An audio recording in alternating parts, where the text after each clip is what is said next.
Marvel has a problem. If you ask some people, Marvel's behind the curve. I mean, we talk all the time about how exciting comics are right now. You've got DC on one end doing great things with the Absolute Universe, and their main line is pretty good too. You've got the stuff with Ghost Machine that's been great, and Energon that has been taking the world by storm. And on the other side of that, you have Marvel, who are still the industry leader by a pretty large margin.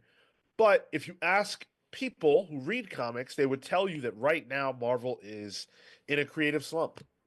So why is that? Is it a perception on our part because we're so excited about everything else? Or is there really something weird going on behind the scenes at Marvel that is producing comics that just aren't that fun to talk about or read right now? We're going to get into all that. This isn't going to be necessarily a Marvel bash fest. I do want us to be honest about how we see Marvel right now, what's lacking, if anything, what we're enjoying, and what might need to change in order to make people happy with Marvel Comics again. We've got a full house on deck today. We've got Cale, What's up, true believer dogs? Marco, Cheesy and present. Tyler, Every time I have to go last, I just have nothing else to say. Marco and Cale managed to just shut me up in one sentence each. Good job, guys. you go last every single time. And the drafts as well. Yeah, all of it. Yeah. And I'm Sean. Thank you guys for being here, whether you are live or in the future. It's good to see a lot of you in the chat already. What's up, Chop Harder Alchemist? Good to see you, Marley. Pete Collins made it. Happy Saturday. Kyle's here. Lectrix is here. Mr. Funiverse, Gore Vidal, Steve Canaris, Lucas Hallner, Atomic Hound, Shu Patel, Dakota X, Entertain me Uncaged. made it. Who made it? Entertain me. Oh, yes, yes. Lots of you here. Thank you guys for being here. Appreciate you. Let's talk some Marvel. Right now, Marvel is in an interesting place. So let's establish what's going on. In July of 2024, Marvel relaunched the X-Men stuff with From the Ashes. And we're getting around to a year since then. It's obviously a few months to go, but a lot of those books are well into the stories that they're telling. Uncanny just pushed out its 12th issue, so that book is well into its stuff. We've had several cancellations, but we've also had some new books added to the docket in the X line. On the other side, you've got the Ultimate Universe, which I think most people would say is where the excitement is. That only has 5 books right now, I think. The Ultimates, Ultimate Spider-Man, Ultimate X-Men, Ultimate Black Panther, Ultimate Wolverine. I don't think I missed something. I think that's No, it. they're gonna add Um, a 6 with the event coming up. That's about it. and then you have Mainline, which is in the One World Under Doom storyline right now. Doom has taken over in the wake of Blood Hunt, the Fantastic Four dealing with it. Spider-Man is dealing with it. Pretty much every corner of Marvel in some way is dealing with the doom of it all right now, since he's the Sorcerer Supreme. But a lot of people would argue that that stuff feels underwhelming, and that outside of a small handful of Marvel comics, there's not a lot to be excited about. Where do you guys fall on that? Do you feel like Marvel is a place where exciting things are happening, or are you just kind of into what's going on elsewhere in comics? I think it happens for me, in pockets. There's only maybe three books that, maybe three or four from Marvel that I keep up outside of Pals Pulls. All New Venom, the Exceptional X-Men, and Ultimate X-Men. And uh, those are in just kind of separate spaces. And it's because I know that they have good creators attached, or at least creators that I think are doing something interesting. But I think when compared to a DC, just for the comparison's sake, I'm not as interested in exploring a new title that comes out as I would be for a DC, where I feel like even though there might also be pockets, I think for Marvel, I have to really rely on the creator, an Al Ewing, a Dennis Camp, a Ryan North, in this case, an Eve Ewing, um, in order for me to feel confident in what might be potentially a good and fun storyline. And I think that's a shame just because there's so much out there. This current Spider-Man stuff is not necessarily for me. Although Spider-Not looked interesting, I might pick that up. Spoiler, Um, Marco? Nah. I Drawn won't well, bother. but no. Okay. I need to know about Spider Not. Is that a nickname or is that something that is actually happening? Peter a Parker thing. Is this what- gets Because that was issue 70. the Siterac gives Peter Parker the abilities of the Juggernaut. not. Not. Yeah. Not. Yeah. Not. Not KNOT. I thought it was like one of your hip young people phrases that we're talking about I don't know, cucks or something. Would be old Cale, but not what I was talking about. Not. Uh, I I I do think that you have to sift through a lot in order to really find your niche. And I'm sure there are people who love the a full gamut of what it is. But for me, I really have to filter if the that first issue doesn't hook me in. It's hard to commit to that second issue, and a lot of times I won't. And that I think is not necessarily the fault of um, in some instances the creators don't stack up, but in other senses, like I'm thinking in particular, Gale on an X-Men title, like I think there's some editorial or some larger decisions being made there that affect the books. Here's the thing: if you watch Pal's previews, I try to call out a lot of Marvel books because we don't really get to talk about them on the show mostly. Because I am reading a lot of them, but I think there definitely is a perception that it's the lesser of the big two at this point. Which I understand. I think of Marvel, and typically I think of Marvel as like three key sectors. It's Spider-Man, X-Men, Avengers. All of them are in weird places right now. And it feels like a real transitory place for each of those sectors. Spider-Man has new guy who was the old guy with Joe Kelly coming in to relaunch the book. I think it's Pepe Larraz on it as well, coming up. Yep. So like great artist, but not much in terms of revolutionary. And I don't think it's really hyping people up. And outside of the initial announcement, they haven't really been talking about it. Then you have their X-Men line, which we've talked about ad nauseum at this point. The X-Men line is strange, to put it lightly. And the Avengers line is non-existent. The event for their biggest property, the Avengers book is out, and there's no real cohesion with the Avengers book. And there's only one Avengers book, which is wild, and I'm asking for more, but it's just wild to see that. And B, when I was reading comics, so 2000s up until now, Avengers has always kind of been a cornerstone, and that's been kind of let to just do its thing. And it kind of feels out of place. I like Jed McKay's run, but that whole section of Marvel feels off. Where a lot of the solo books just aren't really jiving with me. And I think that's the same for sales too. Like I looked up February sales. Can you guess outside of Spider-Man who are the other two biggest solo books that month in February from Marvel? Magic. Yeah, Magic is number 2 or Oh, number 3 fuck with a yeah. number 2. With a number 2 issue, which is wild. She is the highest selling solo X-Men book. Wolverine would have been my other thought. He's 4.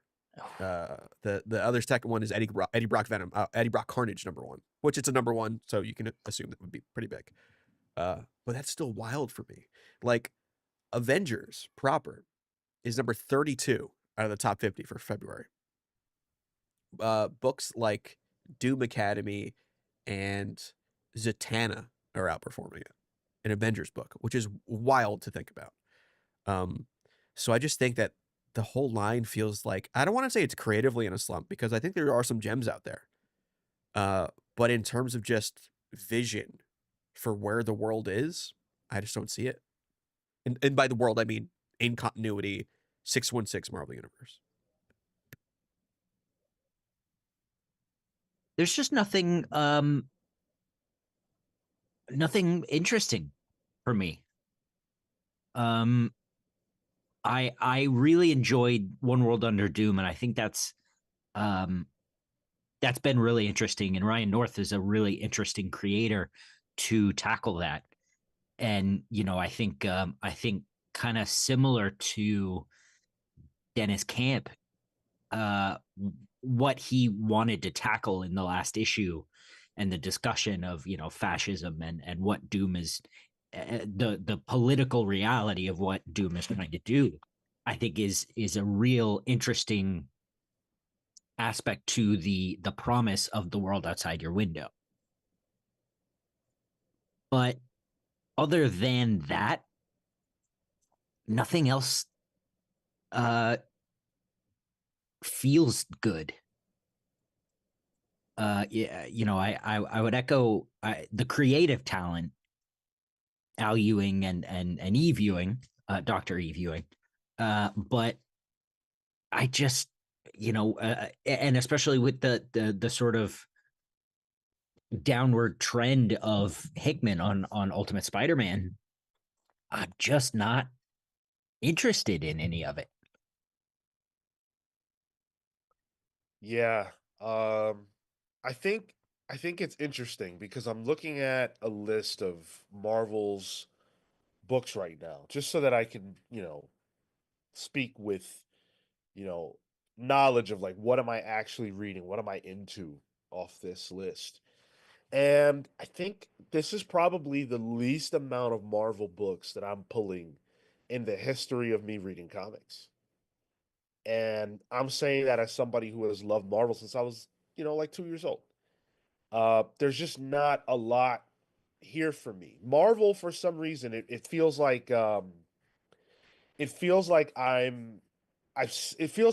it feels like been there, done that with everything that they do. And I know like it's comics and you're gonna see a lot of the stuff that you've seen before. That's just kind of how it works.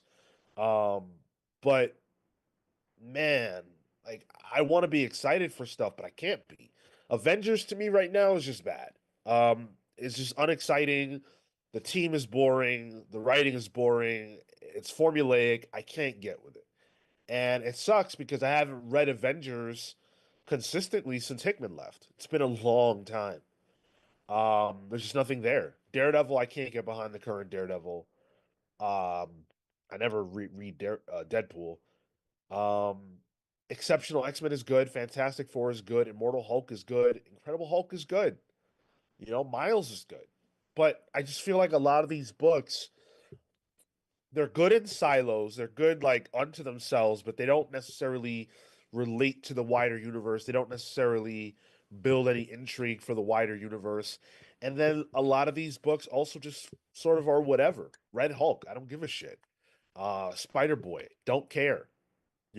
It's hard to generate interest for books that are either doing the same thing they always do or just aren't necessarily very good. And when you compare it to DC's line of books right now, um, or Energon's, which is much smaller, but everything they're putting out is good, I look at this and I'm like, for $3 to $4.99 on average per book, why should I care? They haven't given me a reason to care. And I think that's a really good point. The price point is the biggest deciding factor right now. Like I feel like a lot of people are feeling a crunch, and it becomes a real conversation on how many books do I need to pull this week? How many books am I dropping outright? And if one, you're fighting for attention in the first place as a publisher, let alone quality, you have to make some tough choices as a reader. Uh, those people who pick up a book for the sake of picking up a book, um, maybe it's a financial decision of damn, I could have gotten an X book or a book that I feel stronger or better about for the same cost.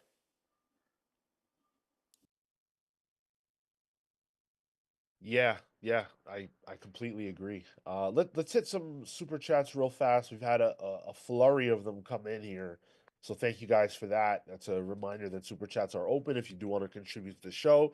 We also already have over 100 people, which is this is the fastest to that number we've been to. So thank you. Make sure you smash the like button if you enjoy Smash what it. we do. Matt Fisher with the 1999. As for the video yesterday, in reference to why people love DC more than Marvel, DC has superheroes. Marvel has heroes that happen to have powers. I was never interested in Peter's issues. I wanted to see stuff get punched until Sean is reactivated by the Soviets. Make mine the comics pals. Thank you, Matt Fisher. Hayden's Hideout says, I haven't been reading much of Marvel lately, but what I have read isn't great, like Red Hulk and Eddie Brock Carnage. Maybe I'm just bad at choosing current Marvel series to read. I think that's also sort of an interesting symptom of Marvel, though. Like Eddie Brock Carnage, Red Hulk. Like, take these characters and give them a slightly left turn to put out a new title and tell a different story in the same, that is right around the same ballpark of the last ones. Sounds like Marvel's using a classic marketing tactic. Just use red. Well, work for the Russians. I don't see why. I don't know why I said that. I mean, like the last Venom run where it was Al Ewing and Rom V was really cool, really Yeah. exciting, very different. And then the very next thing they do with Eddie Brock is make him Carnage, which I'm not sure if I can think of something less interesting than that, but it's pretty up there, right? And it's just a gimmick. It's like, let's take one guy and give him a different costume. Let's take a guy and make him a Hulk. Let's take a girl and make her a spider. Like, that's not compelling storytelling to me. And you can make the argument that DC does the same thing. Like, let's take a guy or a girl and make them a bat person. But there's something human behind that. Like, there's always something human behind the idea of somebody going out into the street and beating the shit out of criminals and putting their life on the line, especially since they're often children. But Eddie Brock, a character who's been around for like almost 40 years, just swapping costumes, which is essentially a color shift, is not interesting. And like the bad thing is, like, I'm reading that comic, and actually, I read the second issue yesterday. It's only 2 issues. I liked it. I think it's a fine comic. I think there's something that there is a something they're trying to tell with that book. But I also agree with the fact that it does feel like there's just a wheel that they're spinning. Like, oh, we got Purple Goblin. All right, there's a new one, and that feels inorganic in the way they're coming out with these books, which then I think makes the actual art of the finished complete comic not stand a chance sometimes. Like like in this case, Eddie Brock is already Venom. And he's been Venom for 40 years. Why not just make Venom a bad guy again? Right. And at other times they've just taken Eddie Brock off the board for a little bit. They let other people be Venom, Yeah. things like that. If the character's stale, if they think that, then cool. But to just swap him out with Cletus Cassidy and say, yeah, he's Carnage now, I'm cool. I'm good. And then the Red Hulk book it exists because the character was just in a movie. Like Yeah. there is nothing behind that at all. And that's also, a massive problem. It has such tenuous ties to the one World Under Doom of it all too. Have you read that issue? I'm reading Red Hulk. Yeah. Oh yeah. It's got Machine Man in it. I'm a sucker for Machine Man, so I'll follow that guy anywhere. But like I'm reading a lot of Marvel actually. It's just a lot of it just they don't market it outside of the initial announcement for whatever book. When's the last time, I don't know, you saw like Jed McKay's Avengers being lauded for a new arc or something like that? New artist on Avengers. None. That happened with Valerio Schiti when he jumped on board. When was that? Was like over when the Storm summer? joined the team. Oh, I guess because Storm joining the team is also a big deal. But I think that's probably more to tie in with From the Ashes too. I think that was marketed as a From the Ashes event. But even then, like I just feel like there's no like at least DC is actively trying to do marketing outside of their own website. Like Marvel doesn't do anything. Matt Fisher with the 9.99 clarification. That was when I was young. I love Peter and have always been an X-Men fan. I'm adopting 2 cats today. Superhero name ideas for 2 boy cats and 2 girl cats. First off, YouTube's emoji for cat is horrendous. Like even I looked at that, I was like, what the hell is that animal? Superhero names for 2 boy cats and 2 girl cats. Onslaught for a boy cat. Girl cat Gamora. That's pretty good, actually. Another boy cat name Apocalypse. And I'm going on a Marvel theme. Magneto for the girl cat. I almost named my cat Magneto, actually. I was gonna name him like Eric or Magneto.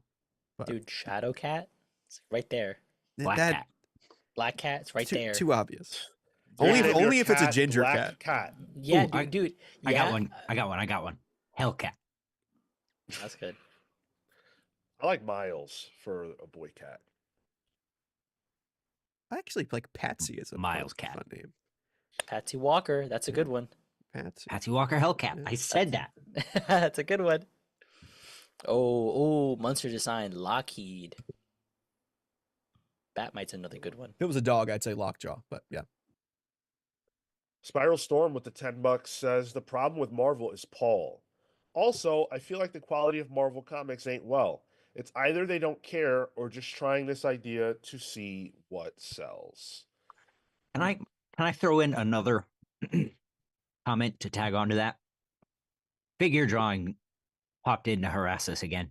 You guys are not feeling Marvel. Can you see why others are? Y'all have an exalted, specialized view of things as the average reader does not read zillions of comics.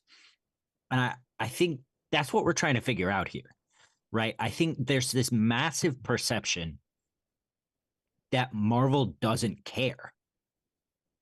And like that being the perception is a massive problem. And I think squaring that with where they lead from a sales standpoint is another aspect of it. Like, if there is a quality issue, why are they doing so well? What's the factor? Well, here's Well, the thing, go ahead. because I think typically the case has been Marvel will sell no matter what, and they're always at the top of the charts, and that has been the case most of the time. And I think because of that, there is a bit of senioritis involved, where it's like, all right, well, we're doing well, it'll sell. The characters are IP. People want to buy a Spider-Man book. People want to buy a Magic book now, apparently. But I don't think until probably the last couple months are we really seeing that the sales are shifting towards Ultimate, Absolute, Energon, and even the ones that aren't that are on the top of the chart for DC. Marvel gets Spider-Man at the top of the charts, fine. But most of the other stuff is just Ultimates. X-Men made number 10. But I think the more that shifts in the sales for 616 Marvel comics fall back down the charts, I think we will see change. I think Marvel right now feels a lot like DC a year and a half ago. Where nothing was like really hitting. There were some gems like the Swamp Thing and stuff, like the Swamp Thing or Incredible Hulk, but there did feel a way where like, oh, they're not really listening to fans, they're just putting books out. I don't know if they will make such a drastic change like DC did. DC made a change in the way they're publishing comics that I haven't seen in comics in a long ass time, with All In and Absolute, and the marketing around that. I don't have the feeling that Marvel cares enough to do something like that, because why not? Why do we need to do that? I guarantee you there is no sales shift at Marvel. Absolute books doing well makes sense. They're new and they're hot. Ultimate books doing well makes sense. They're new and they're hot. But when you look at what's selling at Marvel, it's the stuff that always sells. I don't think that once we got past November and Marvel had already usurped DC again. There is nothing DC can do, at least not in the short term, to shift that. Marvel will always sell better than DC, as they have literally since the 70s. This is nothing new. And I think that aside, to answer Figure Drawing's question, of course I can see why people love Marvel. I love Marvel. This is not an anti-Marvel podcast. The idea here is what Cale was saying. Why is it perceived that Marvel doesn't try? Why is it perceived that Marvel is in a slump? If I didn't have a podcast, I would just read my Marvel comics and go about my merry way. But there is something happening where you look at the industry right now and all we talk about is how exciting everything is. And then you get to Marvel. And it's not like it's just us, it's you guys. We're reacting to you. It's coming from you. DC is doing a very Marvel thing right now, in their comics with the whole Dark Side and Omega energy, where there's a lot of DC comics that tell their own story, but they tie in together. They're even managed to tie in World's Finest, which is an out of sync storytelling. It's in the past, but then it sort of ties into what's happening in the present. That Marvel used to do all the time with their books. Like, how is it that I'm reading a Challengers of the Unknown book that has something that calls back to an Atom book that then calls back to the Justice League book? Marvel would do that constantly. And I loved when Marvel did that. We talk about Dark Reign a lot, which some people dislike it, some people love it. I loved the Dark Reign era. And I see DC doing what I loved that Marvel used to do. That I'm just not there's cohesion there with that world that feels like doesn't exist with this current Marvel Comics. Because I think all they really care about is publishing their books, because that's IP, and that's the IP of it all is what sells. Revolutionary Dragon with the 5 spot. I feel like the episodic nature of Marvel Comics right now is contributing to the feeling we all feel you can skip an issue and not miss anything. That resonates because all of the titles that we've listed, for the most part, except maybe One World Under Doom, because it's the hot thing happening right now, Yeah. and the Ultimates, everything else feels like something we can just pick up later. I literally read an X-Manhunt tie-in out of order. I read Exceptional X-Men because it was the first one on my list, which was like, there were 3 issues of X-Manhunt that I didn't read. And could have fooled me. Like, Yeah. it really didn't matter. Yeah, like both Tyler and Sean have said that the books that are coming out, for the most part, while they are good books, but they're just not must read right now. Well, we just did the Jessica Jones book club. And one of the things that I think we all remarked upon was how connected it felt to the rest of Marvel at that time. And that was exciting. Like even in 2025, like that was I think Marco's first time reading it, and like even in 2025 it's like, wow, hey, that's Daredevil and that's happening in this book, and it's cool and it's fun and it's exciting. And that is not an anomaly from that time frame. That is how it was. And so now you got a book like Fantastic Four, which to me is one of the best books on the stands at all. And yet a lot of people aren't buying it. Why? Because you don't need to. The idea that it's so accessible, right? One and done stories and everything else, it makes for interesting storytelling, and Ryan North is killing it. But what it also does is it makes it so where you don't need to read it. You could buy one issue, enjoy it, and not read one again for 5 and miss nothing. That's not good. Which is wild, because that's how the comics used to be. You would need to pick up other things. Not necessarily because of tie-ins and all that. Yes, tie-ins existed, but you would need to pick up that interconnected story to see the bigger picture, which is exactly what they're doing with their film and TV. yet they've given up on it in the comics. Oh. Yeah, a great example of that is, during Civil War, Speedball accidentally blows up a school and then becomes Penance. I don't give a shit about Speedball. And I don't give a shit about the fact that he tortures himself into becoming a bad guy. But damn, did I have to read that book because I needed to know what was going on because it was connected to absolutely everything. Yep. That's an excellent example because it made Speedball somebody to care about, whereas no one gave a damn about him before. But it also elevated other people just adjacent to that situation. She-Hulk becomes his lawyer. All of a sudden, I'm buying fucking She-Hulk, right? Like even Annihilation. Not Rick Jones, Rick Ryder comes down from heaven, and the massive Annihilation War to see what's going on with his friend, who's torturing himself because he killed an elementary school. And in that same time, Jack Flag, who was in Civil War and in the same Thunderbolts book that Penance was in, gets arrested, sent to the negative zone, and then the Guardians of the Galaxy breakout happens in that comic. He joins the Guardians. It's like all these little pieces. Yes, there was probably an editorial note with little asterisks on the book. Mm-hmm. Who gives a shit? That's cool, actually. I like that. I like when you could point to someone and be like, hey, if you're curious about this guy, go read that book. Go check that out. But are we saying that the connectivity is contributing to the lack or drop of perceived quality? To a degree, I would say that it's not making the world feel lived in. Mm. Because but Sean's example, Fantastic Four, good, that is a quality book, but it exists by itself. I think I just read what did I read?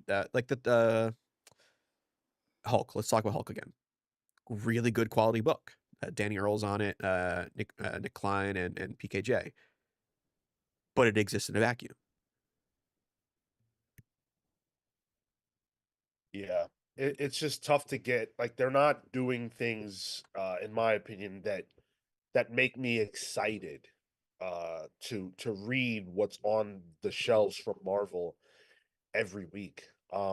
There's another thing I want to talk about though, and it's the limited series aspect of what Marvel does. So, um, at the moment, Marvel has, gosh, how many is this? It's well over a dozen limited series, um, each that are nearing their conclusion. And some of them are, fine. Actually, I'm not reading a single one of these now that I think about it. I'm not reading any of these at all. Jesus. Doctor Strange of Asgard, Hell Hunters. Okay, I'm reading One World Under Doom, so that counts. Sam Wilson, Captain America, Oof. Sabretooth for some reason.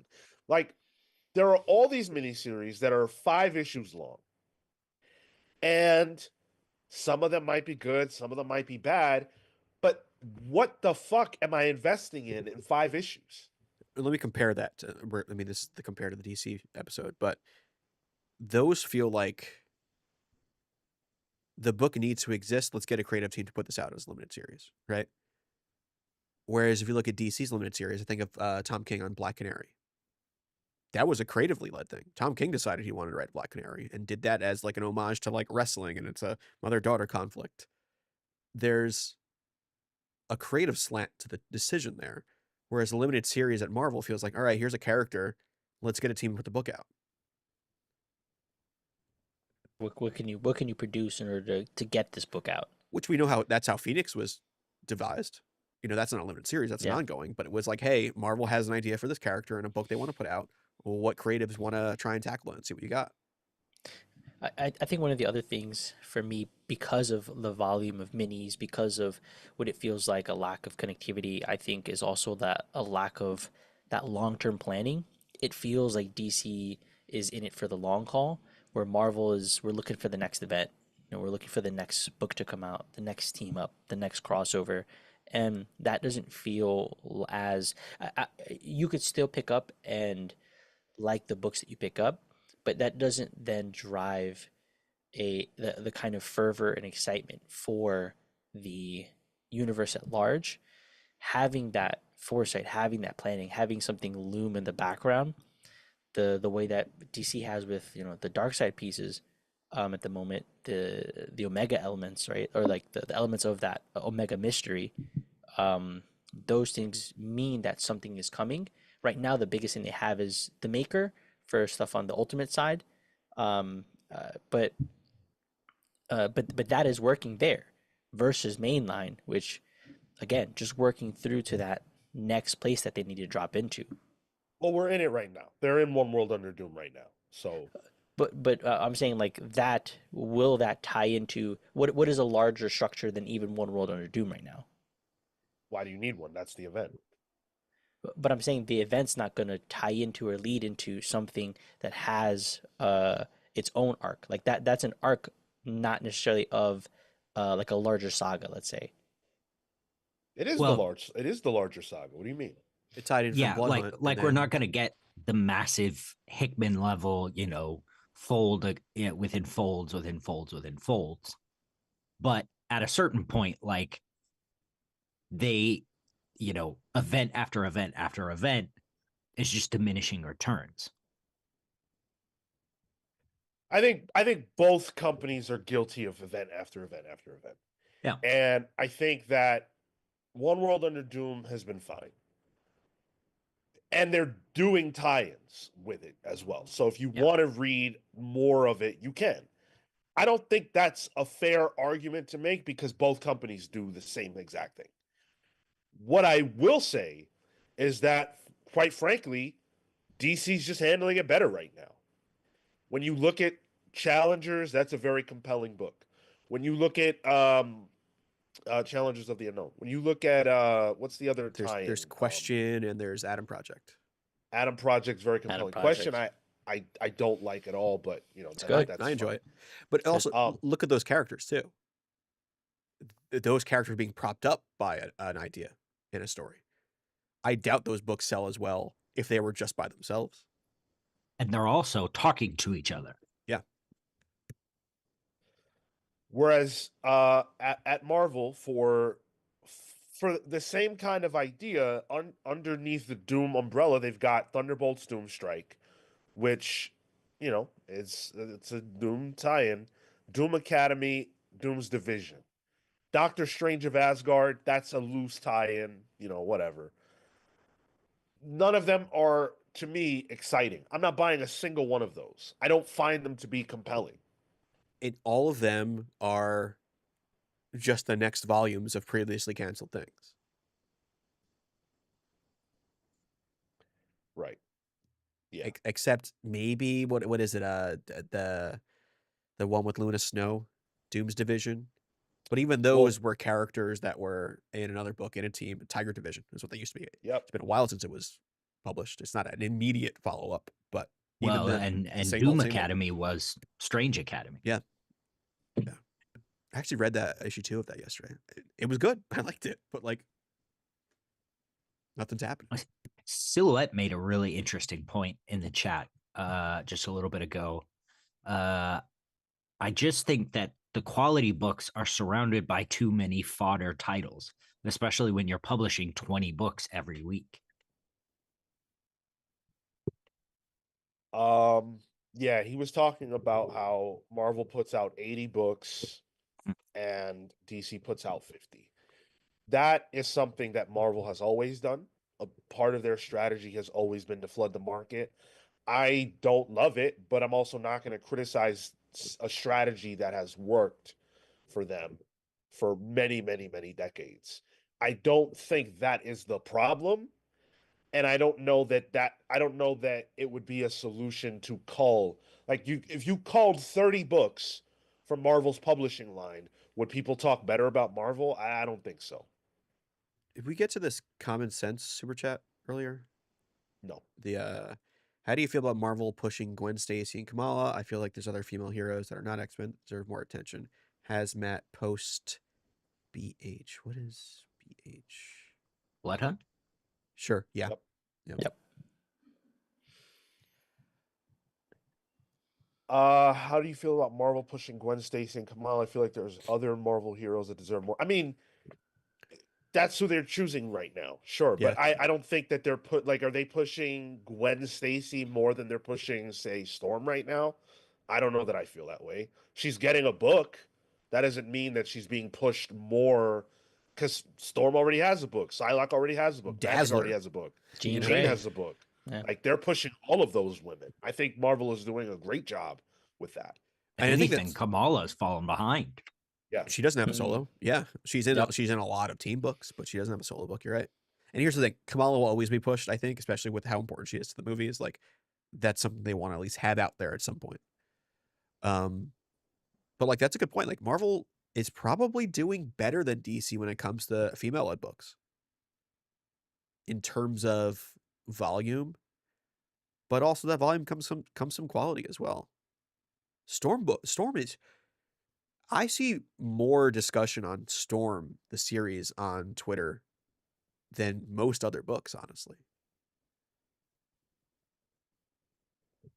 Yeah. I mean, yeah, I think I'm enjoying DC's women-led books more, but Marvel has a lot of them. I don't think you can criticize them for not trying. They're Yeah. definitely trying. Let's hit Atomic Hound's $20 super chat. Thank you so much, Atomic Hound. On Pre-Pals, we discussed what's exciting us. Very few examples about Marvel. It was all in and other DC initiatives, including Gunn talking comics. Comics feel like they may be a burden to Disney, not additive. Um, do you think Disney's thinking about comics either way? Yeah. Well, we do know they report directly to the chief, the new guy, right? That's not just Marvel. Like, doesn't CB report directly up to someone else above him, head of publishing? Dan Buckley, Dan who Buckley. reports to Kevin Feige. Yeah. So there is more of a clear line now in terms of. But I don't imagine that from like that business standpoint that they are necessarily saying this needs to put out sales as much as it does. I just need this character to kind of be present Yeah. in the world, um, which is different. I don't think Disney as an org is looking um, to Marvel Comics and being like, okay, got to put out X volume, got to get at this kind of return. Like they're doing that themselves. Yeah. It's just making sure that things kind of line up with movies where it needs to. The Kamala stuff, obviously for as an example. But I mean, I think people gotta be excited for whatever's gonna bring them into the shop to some degree. DC's just bringing me into the shop. Like yeah. Sorry, go ahead. No, that's it. I think there are a lot of misconceptions about like people hear Disney owns Marvel and they fill their heads up with a lot of stuff that's just not true. Disney is not forcing Marvel to publish the amount of volume of books that they do. Marvel was already doing that. I personally think that Kamala Khan becoming a mutant in the comics is something that would have happened no matter what. It's very clear she was originally intended to be a mutant. That's not my opinion. That is something that has been talked about. The only reason she wasn't a mutant originally is because Marvel didn't own the rights in film to the mutants, so they made her an inhuman. And now, of course, now that Disney owns Fox, they can do what they always wanted to do, which is make her a mutant.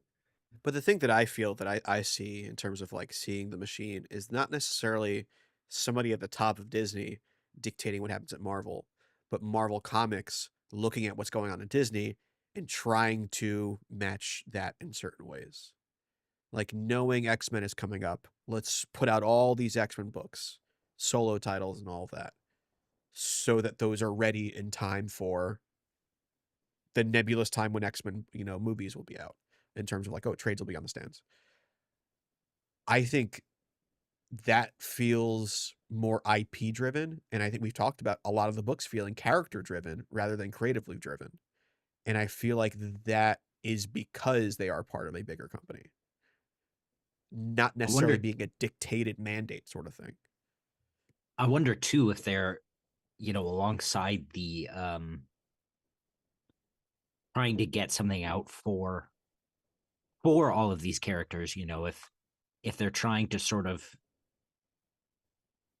put out material so that the MCU writers, and I'm not saying this is good or bad, this is just a conjecture on what the sort of construction of the formula is, but the way every Marvel movie is roughly a mix of comic book stories.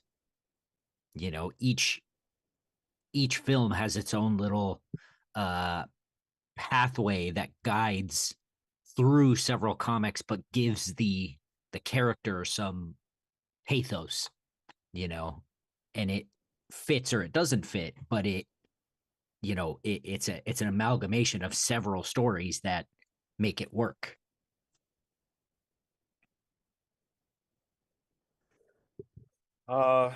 Damnation Cards and Collectibles says step 1, cut way down on the number of titles and variants, and restarting runs to trigger the need to buy a number 1.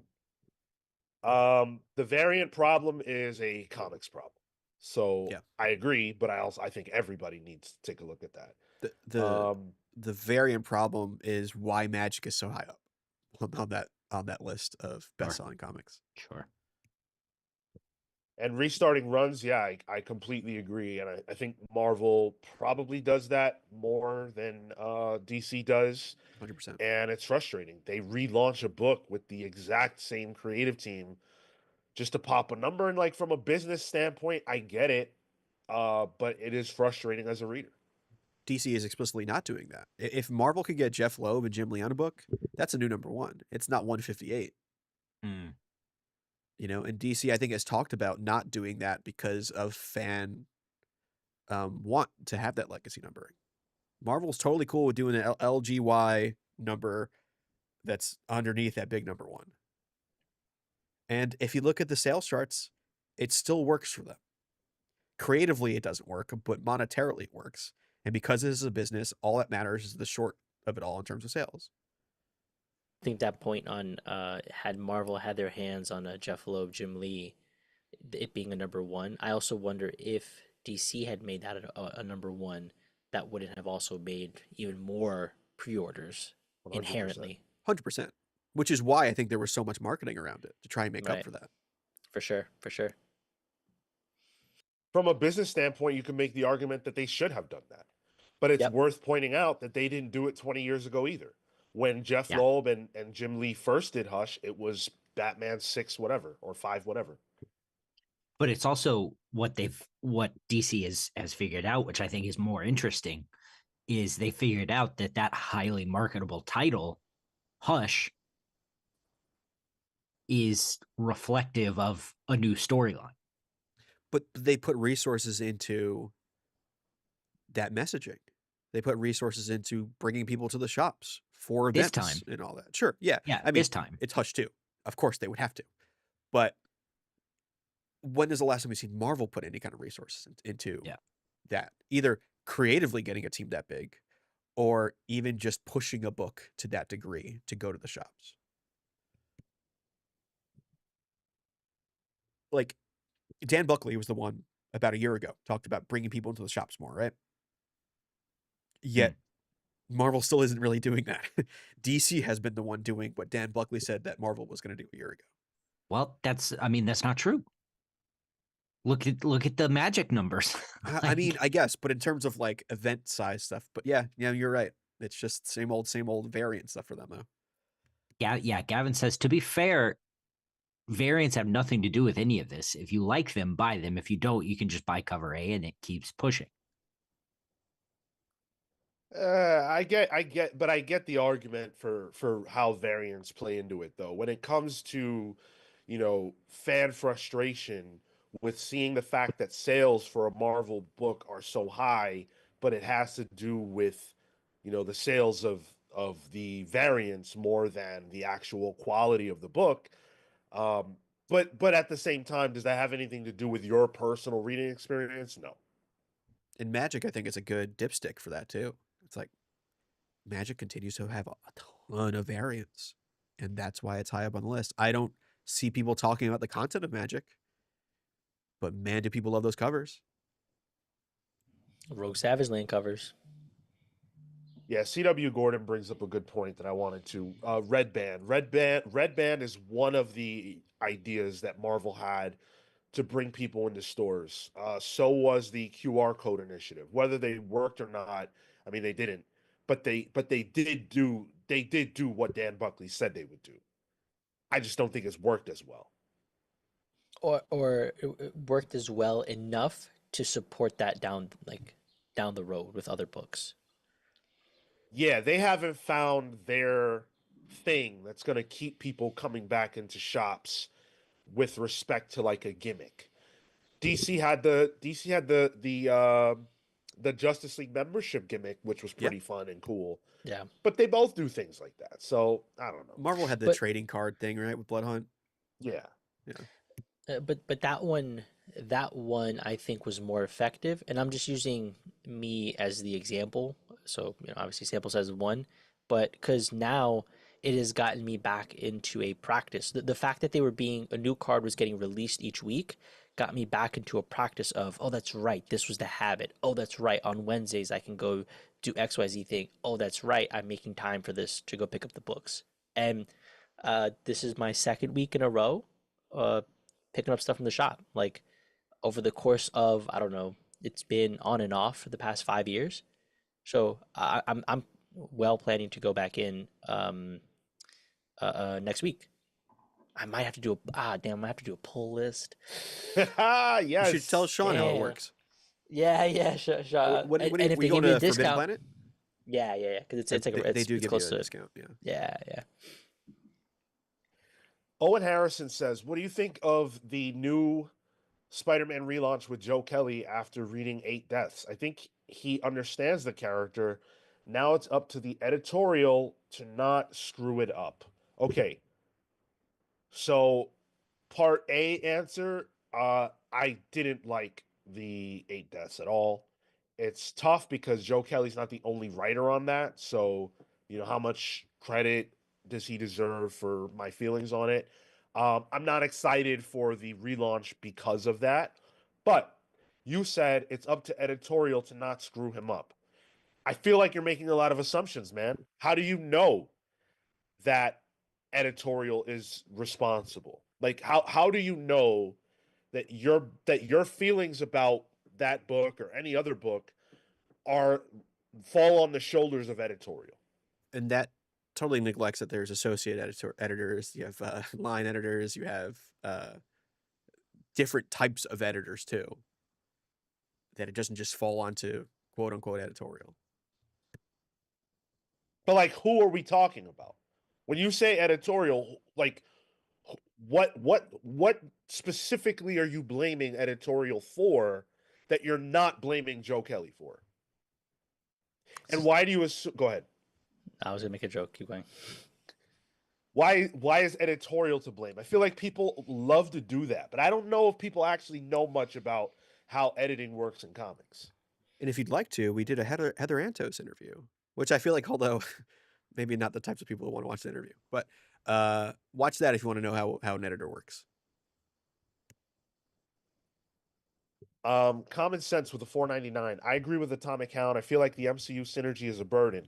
You read TVA with the MCU Scarlet Witch, writer said it doesn't link to the MCU.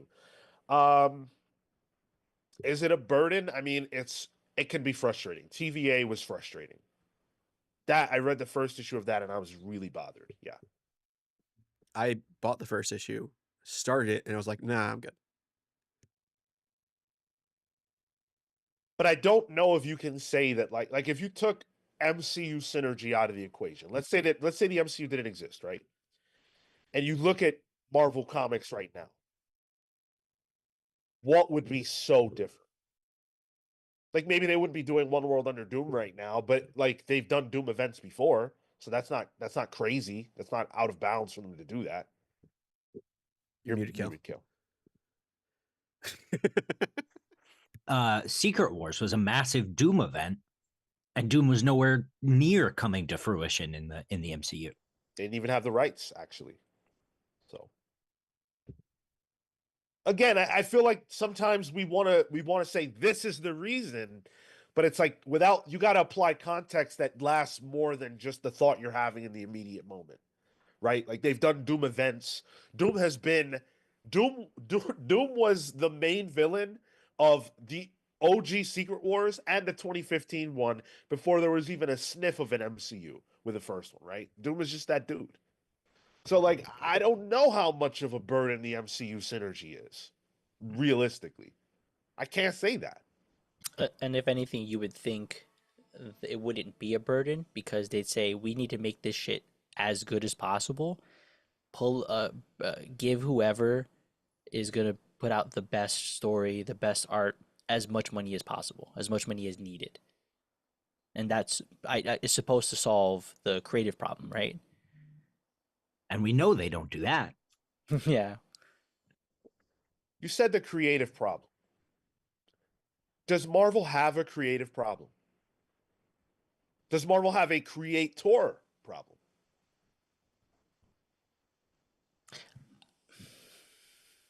I don't think it has a creative problem.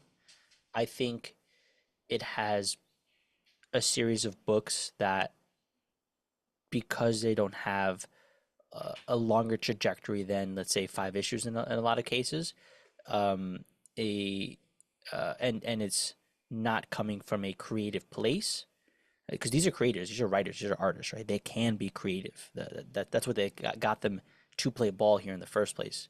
And so I think they've been told make this work, and I think that is harder for creators than it is for somebody to come with an idea organically in the way that, let's say, DC has been leading the creative charge. So I don't think it's a creative problem as much as it's a direction problem.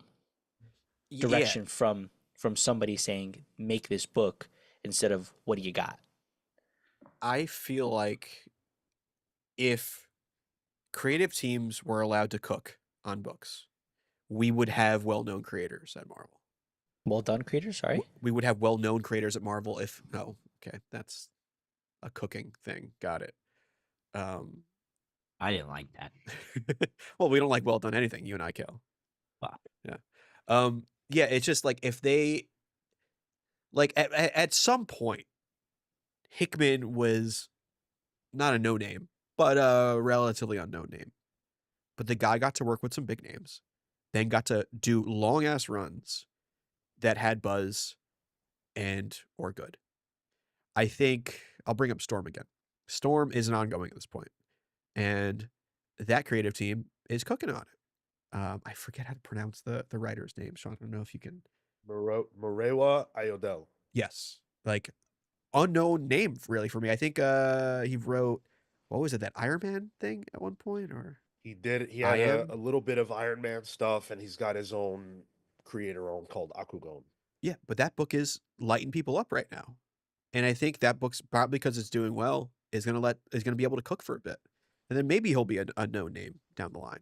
But there's just so many relaunches and so many false starts with Marvel books that nobody really gets to have that run. Last time I think someone had one was Al Ewing on Immortal Hulk. And Al Ewing is a name that then left Marvel because of pay pay rates, or grass is greener somewhere else. But then Chip just did a long run on Daredevil. Yep. That granted did have those, number one sort of numbering resets, but it was still the same continuous story. Sure. And then Chip's going to be going Captain America soon. So Mhm. Chip, I guess, is one of the few outliers. I think, yeah. So, truthfully, I think the whole like Marvel doesn't let books go past 5 issues thing is really overblown. Like it definitely happens, but right now we have Immortal Hulk that's in the 20s. We've got Miles that is on 31. We've got Fantastic Four that's on 30. Um, there are Immortal Thors on 20 something. There are books where that does definitely happen. And I think when you look at books that aren't allowed to cook, a lot of times we're talking about books that aren't selling and aren't good. Like Tyler brought up Jonathan Hickman. Jonathan Hickman on Secret Warriors, which I think was his first Marvel project. That dude was fucking killing it. It's not like he was telling a bad story and they gave him grace because, why not? It's Jonathan Hickman. He was killing it. It did help that it was Brian Michael Bendis and Jonathan Hickman for the first couple issues. But the point is that had the training book was wheels. good. No, it was. The book It was yeah. excellent. You got to do a great story. And quite frankly, when I look at this list of books being published right now from Marvel, I'm not inspired. It's not a surprise to me that a lot of these books aren't necessarily making it all the way. Well, from a creative standpoint, if the books are, here's this character, we need a pitch for it, who wants to write it, what do you got? That interests me less from a creative standpoint than, let's use Dennis Camp at Absolute for an example. He wasn't given a character. He was saying, hey, you just can't use these characters. What do you want? And he got to creatively decide on that. I think there's more of that maybe on the Ultimates line, with Peach, for better or for worse, people love that book, Ultimate X-Men, and there's a creative vision behind it. I just think that if it was, instead of character driven and more creator driven, I would appreciate books more.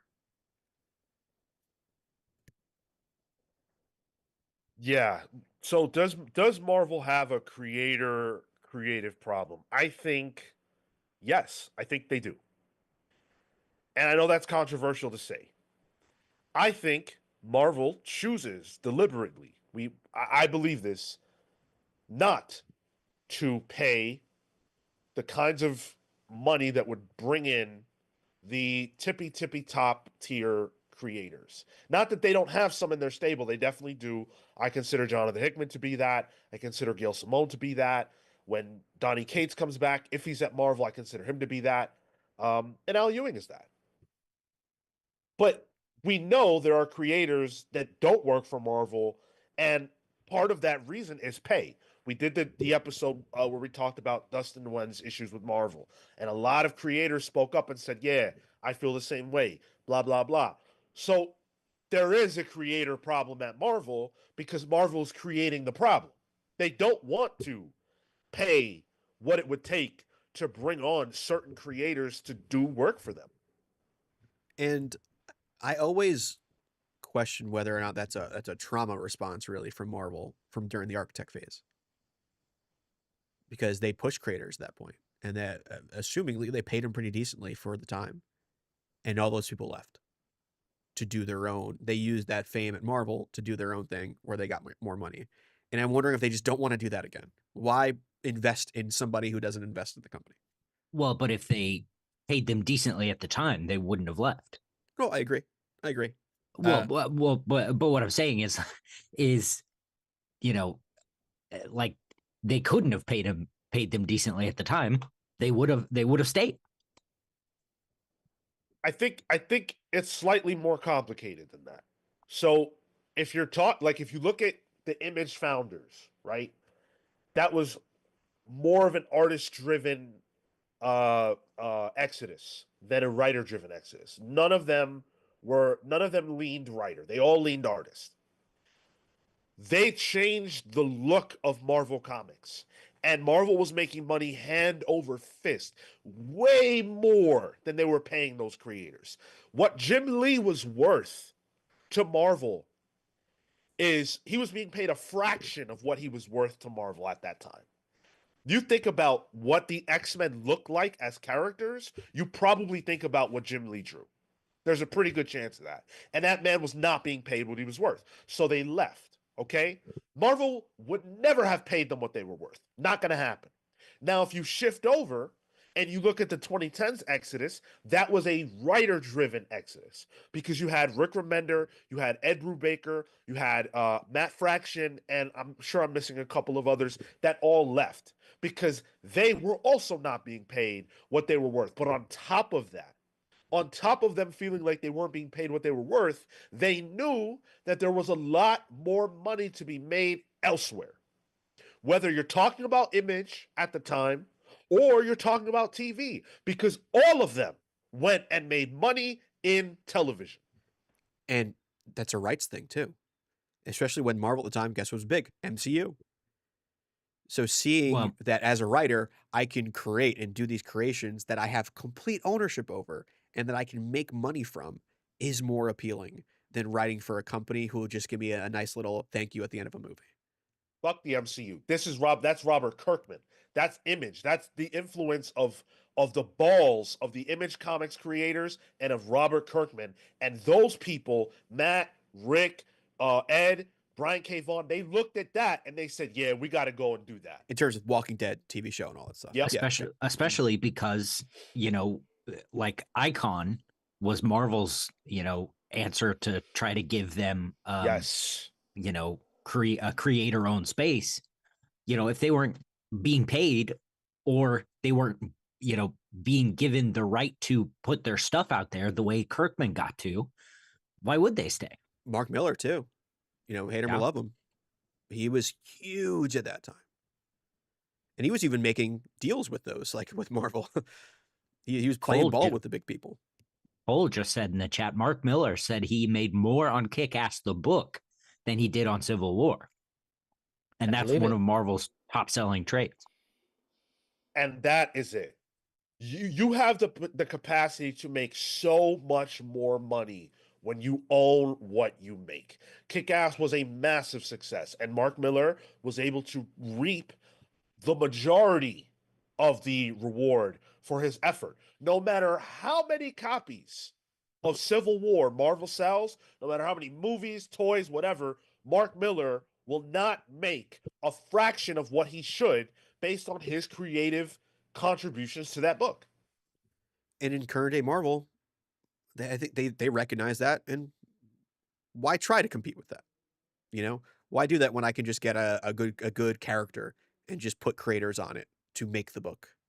There will be people who want to work for Marvel just because they got to put their dent in the Marvel universe. Like I know Zoe Thorogood mentioned the $100 design she did for Marvel for Spider UK, Spider Woman UK, whatever. That wound up being a cover, which was fucked. But she did it because love of the game, And there are, for every person you lose to go to creator owned stuff, you got 100 others that are willing to do the work that will make the book. And I think they recognize that from a business standpoint. I mean, who wouldn't? Shit, I'd do it. It'll be trash. I'll fucking do it. Oh, current Kidding me? Marvel. and I think You'll think fit that, right in. I think Marco on giant sized man thing, #1 coming up. I think the fact that that is true, that is true, is also why, if you come into Marvel, you don't have, uh, it's essentially promotion for your future indie, right? Like Marjorie, oh my god, Marjorie Liu or Taylor Liu, Green? Marjorie Okay. Liu, Marjorie That's Liu. probably better. Yeah. She said years ago that she would never go back to a big two because of mantras. Like she has like success now. She had that cachet because of Marvel, and now she's able to ride on the laurels of her work. Sean's buying that book without even reading it. That's how good Yeah, it is. for Damn 52 right. issues. 55. You know what? I found all of my old mantras floppies. They're there. I thought I gave them away. They were like in a just a short box somewhere. You and me, dude. Monstrous Book Club. Let's do it. Yo, yeah. I would love think that, I have actually. Yeah. Can I reframe this question? No. Please. Oh, okay. Yeah. Oh, do creators have a Marvel problem Oh, yeah. Well, as opposed to does Marvel have a creator problem? Do creators have a Marvel problem? I mean, we had that Yeah. episode with Dustin Nguyen. Yes. and not even just from like a payment standpoint. I think that's huge for the livelihood of the creators, but creators are that, right? Like they're creatives. They want something that also is reflective of something that they'll be doing for, let's say, their soul. Maybe that's a bit romantic, but something like Jessica Jones, I could feel the fun that Brian Michael Bendis was having with Alias. That was a different time where that stuff was allowed. People were trying different things, and I think it is easy to come onto a Marvel, easy relative term. I'm not the one there, but has the someone who has the capacity to write has the chance to play in that sandbox. Sure, make a stamp, but why push the envelope further than they need to if they know they're not going to get the royalties, if they know that they're not going to get, let's say that thing becomes a movie, the long standing benefits of that. Marco, I mean, at the time, like, Bendis created Jessica Jones. Of course, there was soul into that. That was his child Yeah, at yeah. that point, because at the time, that was enough. That was fine. But things shifted to the point where the movies that come from creator-owned comics and TV show existed. That's why Powers was a Sony exclusive or PlayStation exclusive show. Things shift, and then the globalization of the market shifted as well. Where that was also back when, in terms of writers, you can get everyone in the same room for summits and all that. That's kind of changed since, and they can get people from all over the place to do stuff now, where it's more competitive for them from a sales payment standpoint to get people from all over the place. And maintain the volume with that. Yeah, why would a creator at Bendis level at this point want to put all of his time and effort into a thing that barely pays his bills? There's no there's no incentive there.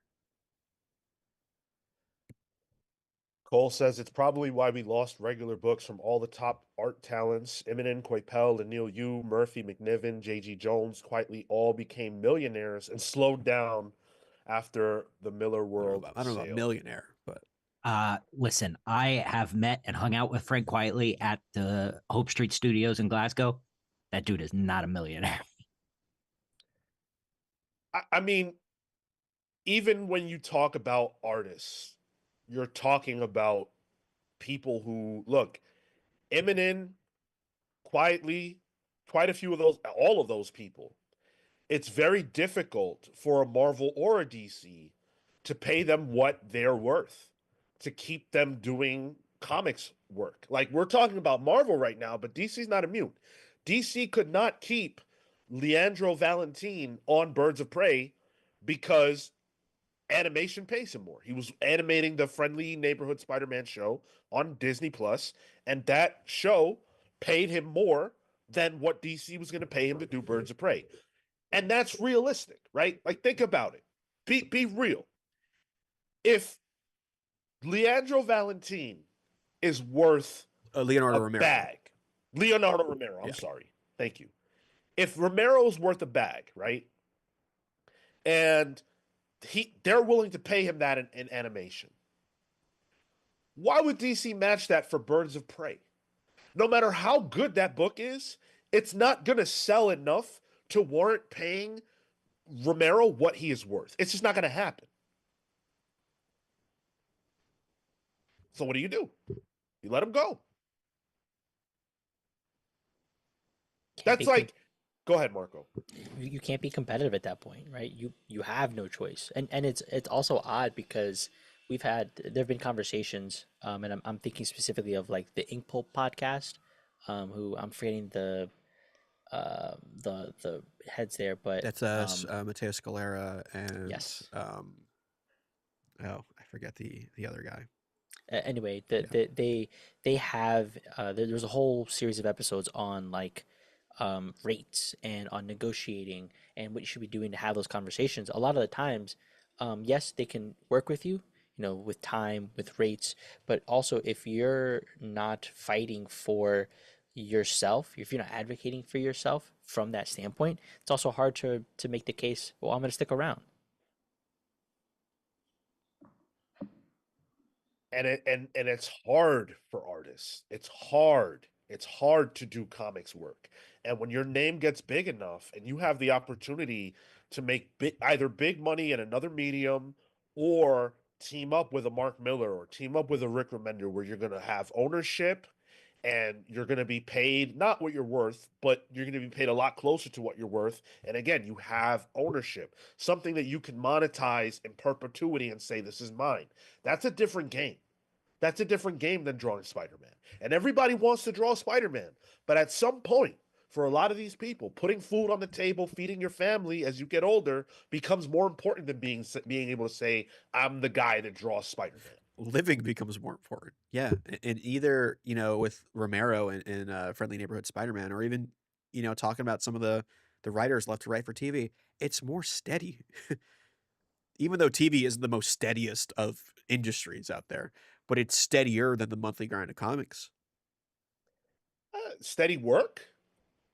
If you're in a writer's room, yeah, there's you have guarantees for a certain amount. Yeah. Yeah. I think you're gonna if you're Brian K. Vaughan, right? Like, and you were willing to work for Marvel or DC, you would never run out of work.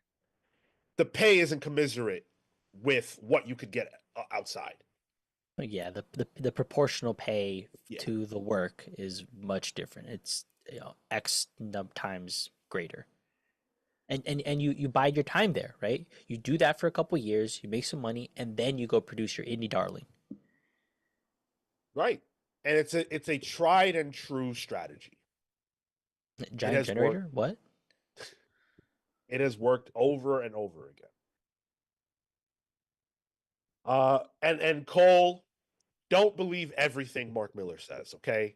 Mark Miller saying that those artists became millionaires on his podcast isn't gospel. I know you're a big fan of Mark Miller. I am too, but the man is a showman. He has a vested interest in saying that those artists made millions because he's trying to attract more of those artists to quote unquote make millions. The same way he said he's got a Superman title coming out with DC and he's making his big comeback to Marvel. My man just talks. Soon, dude. Soon. You're just a hater, Sean. Just wait, dude. Patience. Sean's not a hater. This is a voice of experience. I'm a hater. Yeah. That's He'll stolen valor make for it. Cale. Can't wait to read that Superman book. Kurt Wildshit says, this is a DC thing too, but I don't think artists are ever part of Marvel story summits. They're not involved with high-level planning despite being essential to the execution. Yeah, and again, that's something that goes to the big two, but that is something that should be changed. And I did hear that some of the reasons because they don't have the time to be able to attend those things. That makes sense. Well, and they used to do those things. Like that's where Civil War came from. And that's how that whole era was built was from the the Marvel retreats. But McNiven wasn't at that. You know what I mean? Well, sure. Yeah. Brain Tissue Paper says Big Two Comics are the McDonald's of the industry. You can't make a living off of it, but you have to start somewhere until you have the skill to move up elsewhere. And people will absolutely argue that because you work there, you don't deserve it. I'd argue that no matter wherever you work, you should be able to make a living off of it. 1000%. That's what different conversation. That's what I'm we're gonna arguing. have, yeah. Unions, Actually, especially unions. if you work at a Marvel or a DC building their characters that make them billions upon billions, you should be able to, I don't know, pay your bills. But God forbid I make that, call. Wild that that's a polarizing statement. Keep them as contractors, apparently. William Turnbull says, let me say I have read comics for decades and am fine, but my kids don't care because they are used to buying self-contained stories in one book when they come out. I think you're seeing that stuff like the compact comics from DC are working because it is, generally speaking, not always, but generally speaking, you're buying one book, you're getting one full story. And they're also very cheap. But I think we're also hearing that the Ultimate and Absolute universes are bringing in young people to read comics. Not children, but like teenage age. I don't think kids need to be reading Absolute anything. But it is bringing in younger people. And to me, that's a great sign from both companies that they can still do that. Yesterday I was volunteering at a middle school, and a lot of the kids were I put up a slide because it was like a career day thing. I put up a slide on like the podcast, and I had a couple examples of different different characters, Batman, Spider-Man, and then one of the characters from Kaiju #8. Those kids popped off hard for Kaiju #8, and they're like, "Oh yeah, I know Spider-Man, I know Batman." And I asked like, what about a lot of these kids were immigrants, and I asked like, what about those things do you enjoy over a comic? And this is kind of shifting the conversation a bit, or but the big thing on there was not necessarily awareness, but accessibility. Yes, you have the compact comics. Yes, you have the trades. Yes, people want that self-contained story, but there is no translation for those things. The advantage of other markets and manga in Latin America is they're quick to translate, whereas it's hard for them to find a translation. So that way, when they come here, yes, they're interested in reading comics, and I gave them a whole bunch of back issues, which is why I found the monster stuff. Um, but to them, it's a difficulty to read in English in a language that isn't for them, and not have that translation or accessibility where a manga does and can succeed.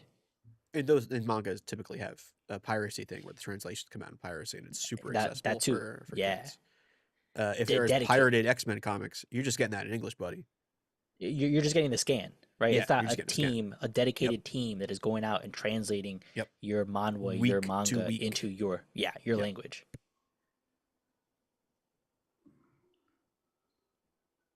You should have shown them Sideways. That would have popped them. Guarantee it. DC Sideways. Kids love them. Get him some Justice League, some Justice League Dark, some like old New 52 back issues I had. You have any you have any old New 52 Teen Titans to give them? You want to scare them away forever? God. Put some hair on their chest with that Starfire.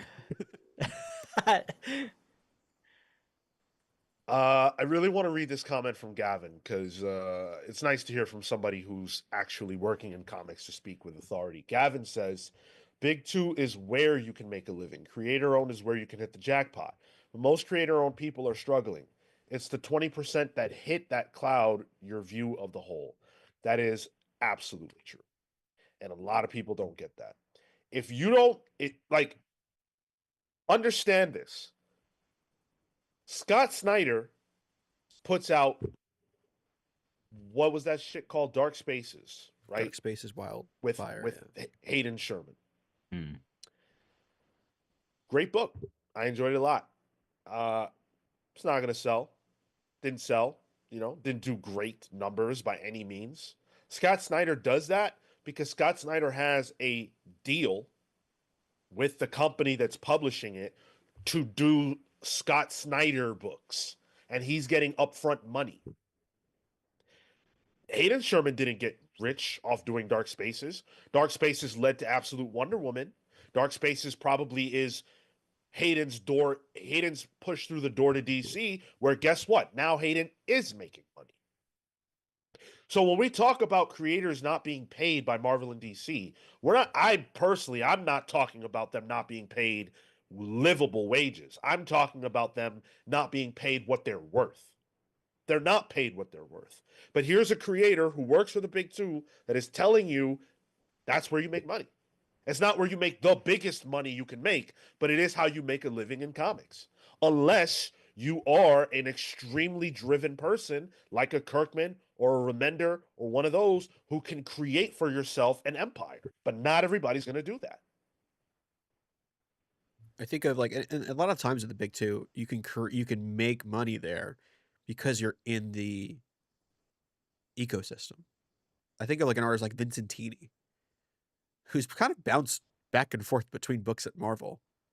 Yeah, I think the first time I saw his work was Falcon and Winter Soldier.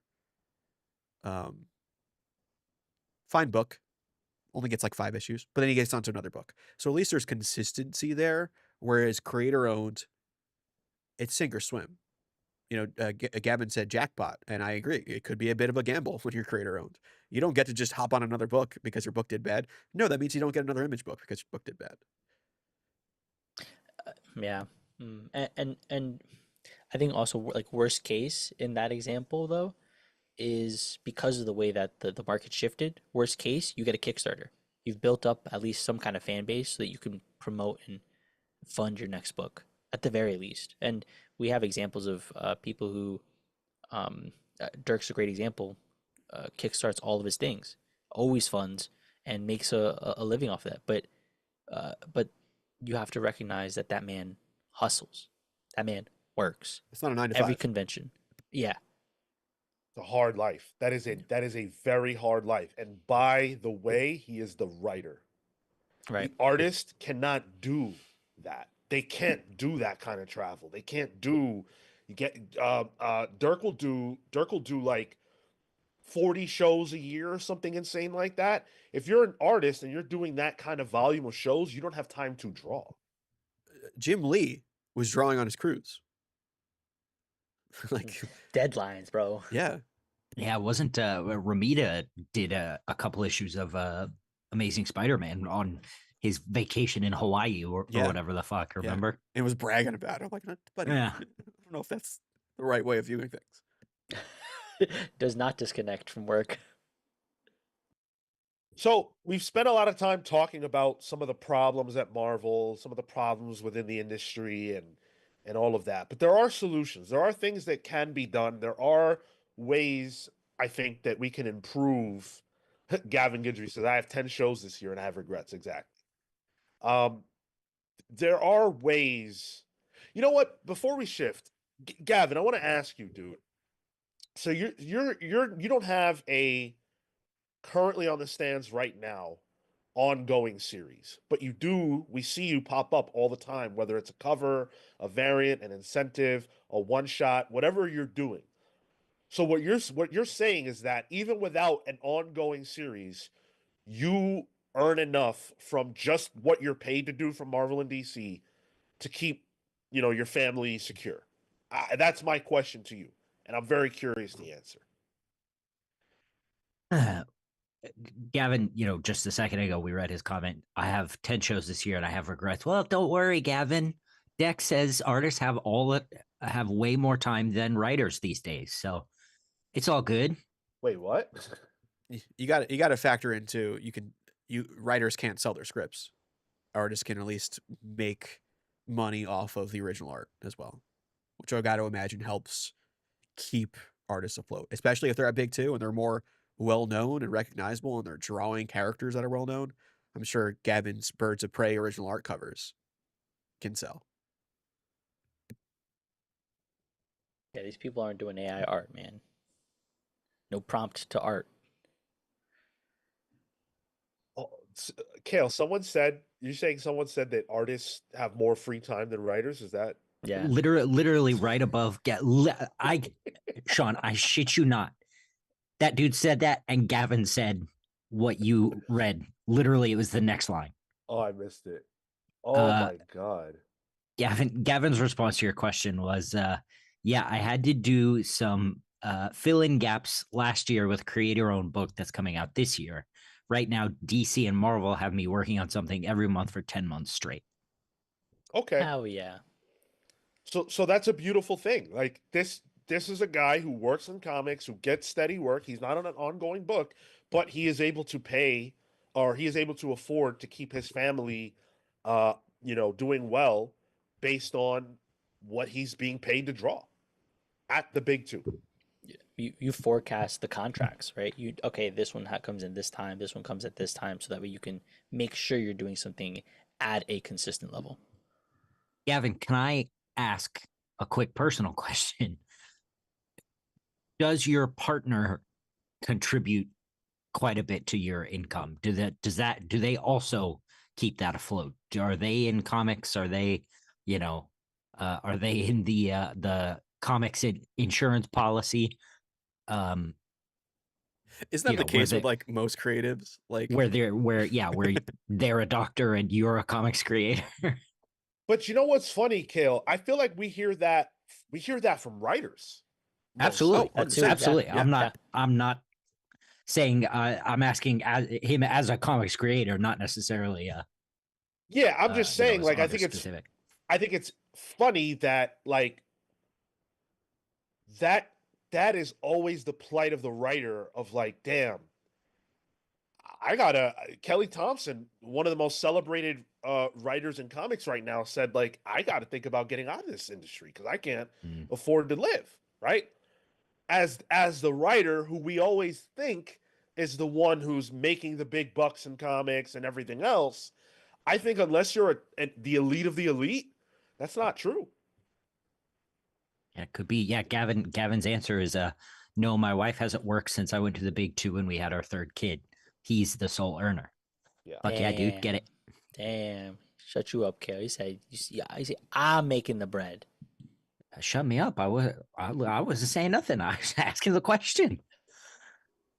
Looking for data. You should respect that. Datum.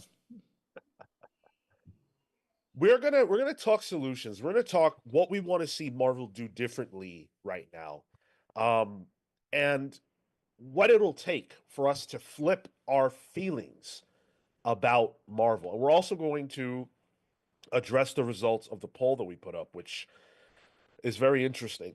But before we get into that, really quickly, I do want to shout out, and there's 160 of you, which is the most we've had live in ever, actually. I'm pretty sure ever. So thank you for that. That's incredible. I want to quickly shout out our patrons who make this all possible. Do not go anywhere. Do not turn that dial, so to speak.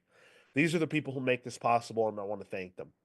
Special shout out to Pals vs. Legends, Thunderstruck Rebecca Alejandro, Hound of Justice, Atomic Hound, Starcross Catherine Stars, The Red Spiral, Spiral Storm, Adam and Bernie the Best Boy, The Spear of Judgment, Jace Jumble, Matthew Mellis Price, Jalen Jackson, The Sanguine Sorcerer. And thank you to Pals vs. Members, The Nice Starker Harris Stajinsky, Brian Demolisher Del Pozo, Kefis the Incorruptible, Momentum Mike Elliott, Dan the Truth Trudeau, Marley Manastorm, Slow Flow Dameron, Christian Uncaged, Always Laughing, The Spear of Justice, Izzy's Issues, The Great Destroyer, Hyper Viper 89, Robert Runback Cashback, Pete the Dream for Collins, James Just Jamming Jones, Paul Powerhouse Smith, Andrew the Galaxian Smith, Neon Knight the Cosmic Avenger, Matthew the Shade Cosmo, BJ Kicks, The Living Blade, Boss Rundeer, the Grand Alchemist, Chop Harder Alchemist, John Barrier B, and Doomsday, David Melendez Doria. If you did not hear your name, and you're supposed to, stick around because we will be getting to that a little bit later. We will shout out everyone who is supporting us at an appropriate tier. We love you guys. Thank you so much. Jay Sage made my favorite joke.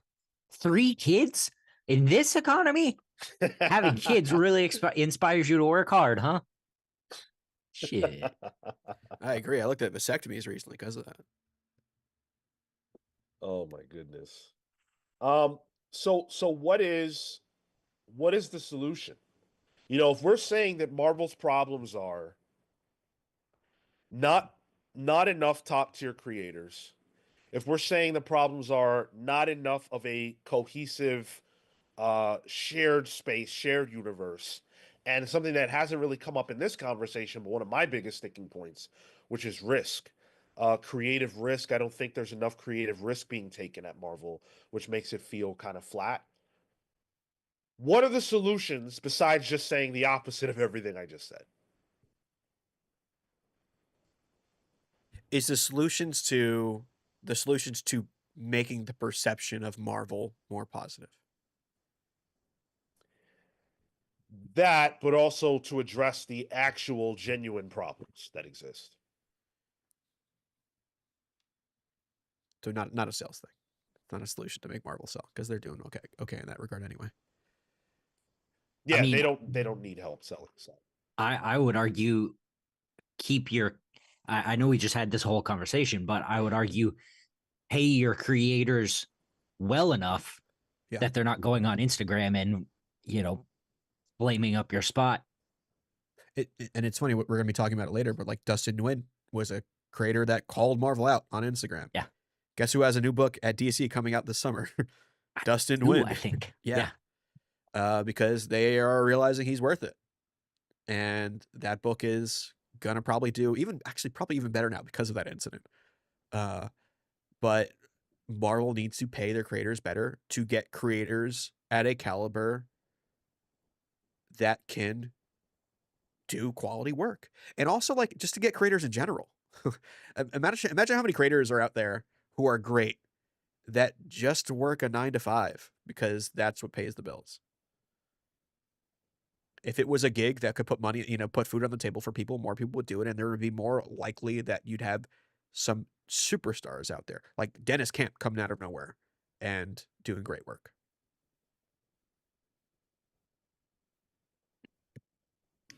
I do want to start with that risk piece because again, just coming out of off the back of Alias and Jessica Jones and the types of content that was getting produced, Um, I think that's probably the most interesting thing. And I'm thinking of the current X-Men titles, especially coming off the back of the previous era, Krakoa, then the Fall. That was exciting in mainline, not only because they were coming back, the X-Men, but also because Hickman was doing something wild with them. Something was reinventing them. In and that was risky. That he put his cards on the table and it worked out. Whether or not it ended successfully, I think we'd probably agreed it petered out.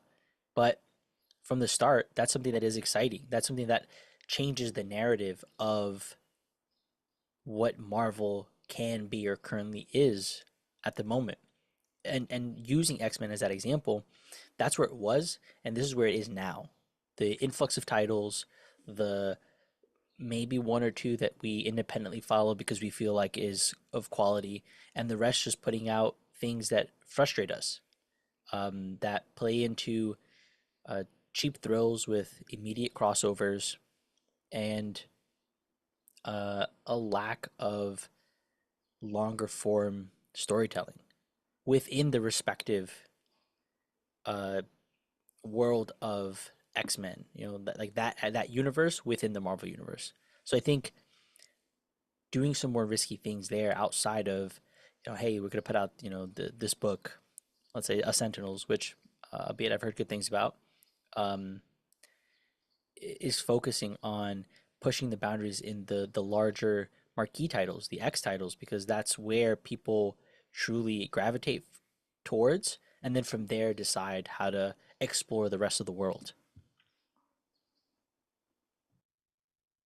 Let me jump in here with a couple of super chats that we missed out on a little earlier. Common Sense with a 199. Who should write Imperial? Jonathan Hickman or Dan Abnett? The guy with the story. Yeah. Weird question. It's definitely got to be Hickman, dude. Hickman's the one doing it. Um, Uncanny Suit 97 with the 999. Marvel has a status quo problem. The new Venom is interesting, but is there going to be consequences felt years from now? Xavier changed, and he would still be iced because of it if Imperial wasn't coming out. I mean, look, Hmm. consequences felt years from now is not always the point, right? Like everything can't always have consequences years from now, right? Yeah. And no, the new Venom thing is not going to have consequences years from now, but the story could be good today, and that would be enough. That should Yeah. be enough. Um, as far as the bit with Xavier, I mean, how long did you think they were going to keep one of the central characters of the X line on ice? Like it's Charles Xavier. And Charles Xavier has died or been taken off the board. I want to say about 4 times since I've been reading comics, and I only started 20 years ago. And then also in and out of a wheelchair in the same amount of times. Yes. Like there's so many status quos for Professor X. Good and bad multiple times too. Yep. like even think about the death of Captain America. Like he was really only dead for a year, maybe Cup of 2. coffee. Yeah. Is Professor Cup X the of big coffee. show of comics, Sean? I'm sorry. Is Professor X the big show of comics with how much he flip flops? Ooh. Probably. Yeah. Probably. Yeah.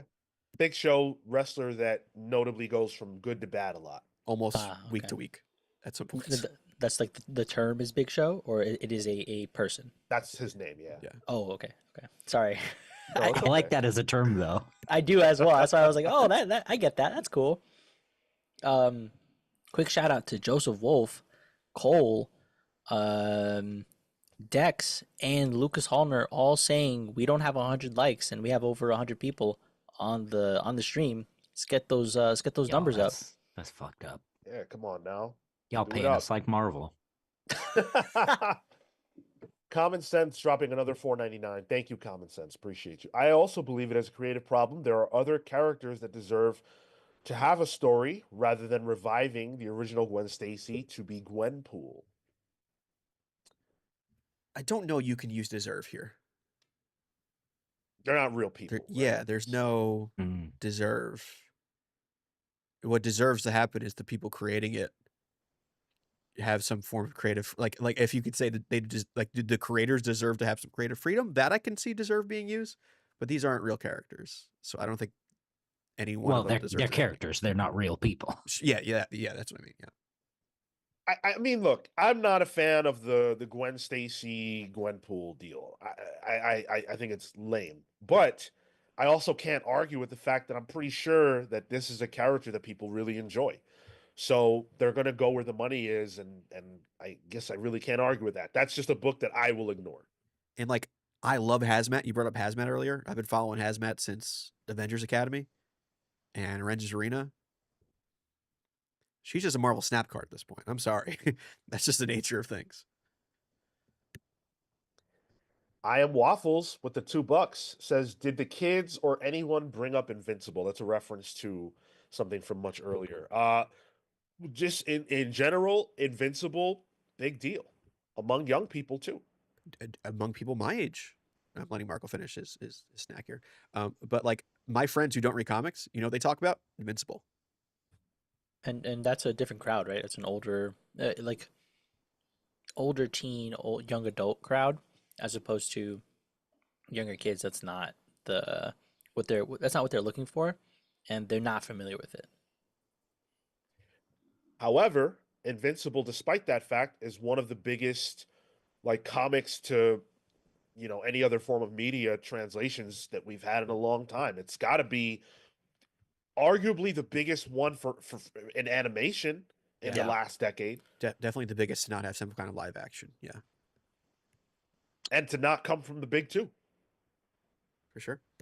Shout out to Michael DeFonte, who got his Comics Pals merch this past weekend. Got the nice hoodie sweatshirt. Says it's very comfortable. Hell Yo, yeah. let us know what color. I was Thank going to you shout so that out much. actually. I just saw the alert in our Streamlabs that he bought one. So Yeah, nice. Marco, you sent me my shirt yet? Didn't I? I don't know. Didn't That's that what go I'm with? asking. Didn't that go with Dr. Hot Dog? No, that was the coffee cup. You still got my shirt. I thought there was a shirt that was involved there that Marco had to run back to the hotel. It was in the back of your mailbox or something. All right, we need to figure this out. Uh-oh. Common Sense dropped another $4.99 on us and said, which Marvel characters deserve to have a solo run? Me, Quasar.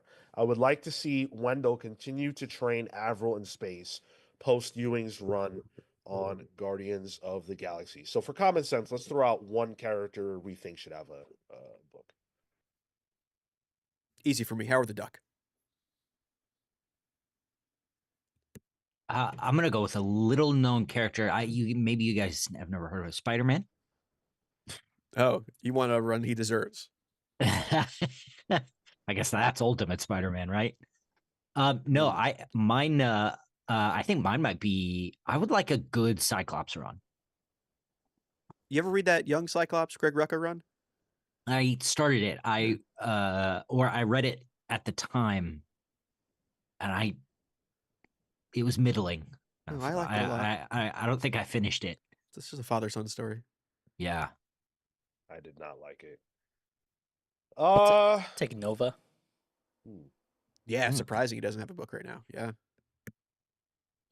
I want to see a really good Man Thing book. I feel like that is possible. Pause. This dude said he wants to see some Man Thing. I think there's a possibility. Like why is that character a joke? I don't understand. He's not a joke. He's underutilized and kind of boring. Oh, okay. All right. There you go. That R.L. Stein mini from a couple years back. It's all right. I like that. I'd argue Man Thing's story is more confusing than Swamp Thing's. And Swamp Thing's is kind of confusing.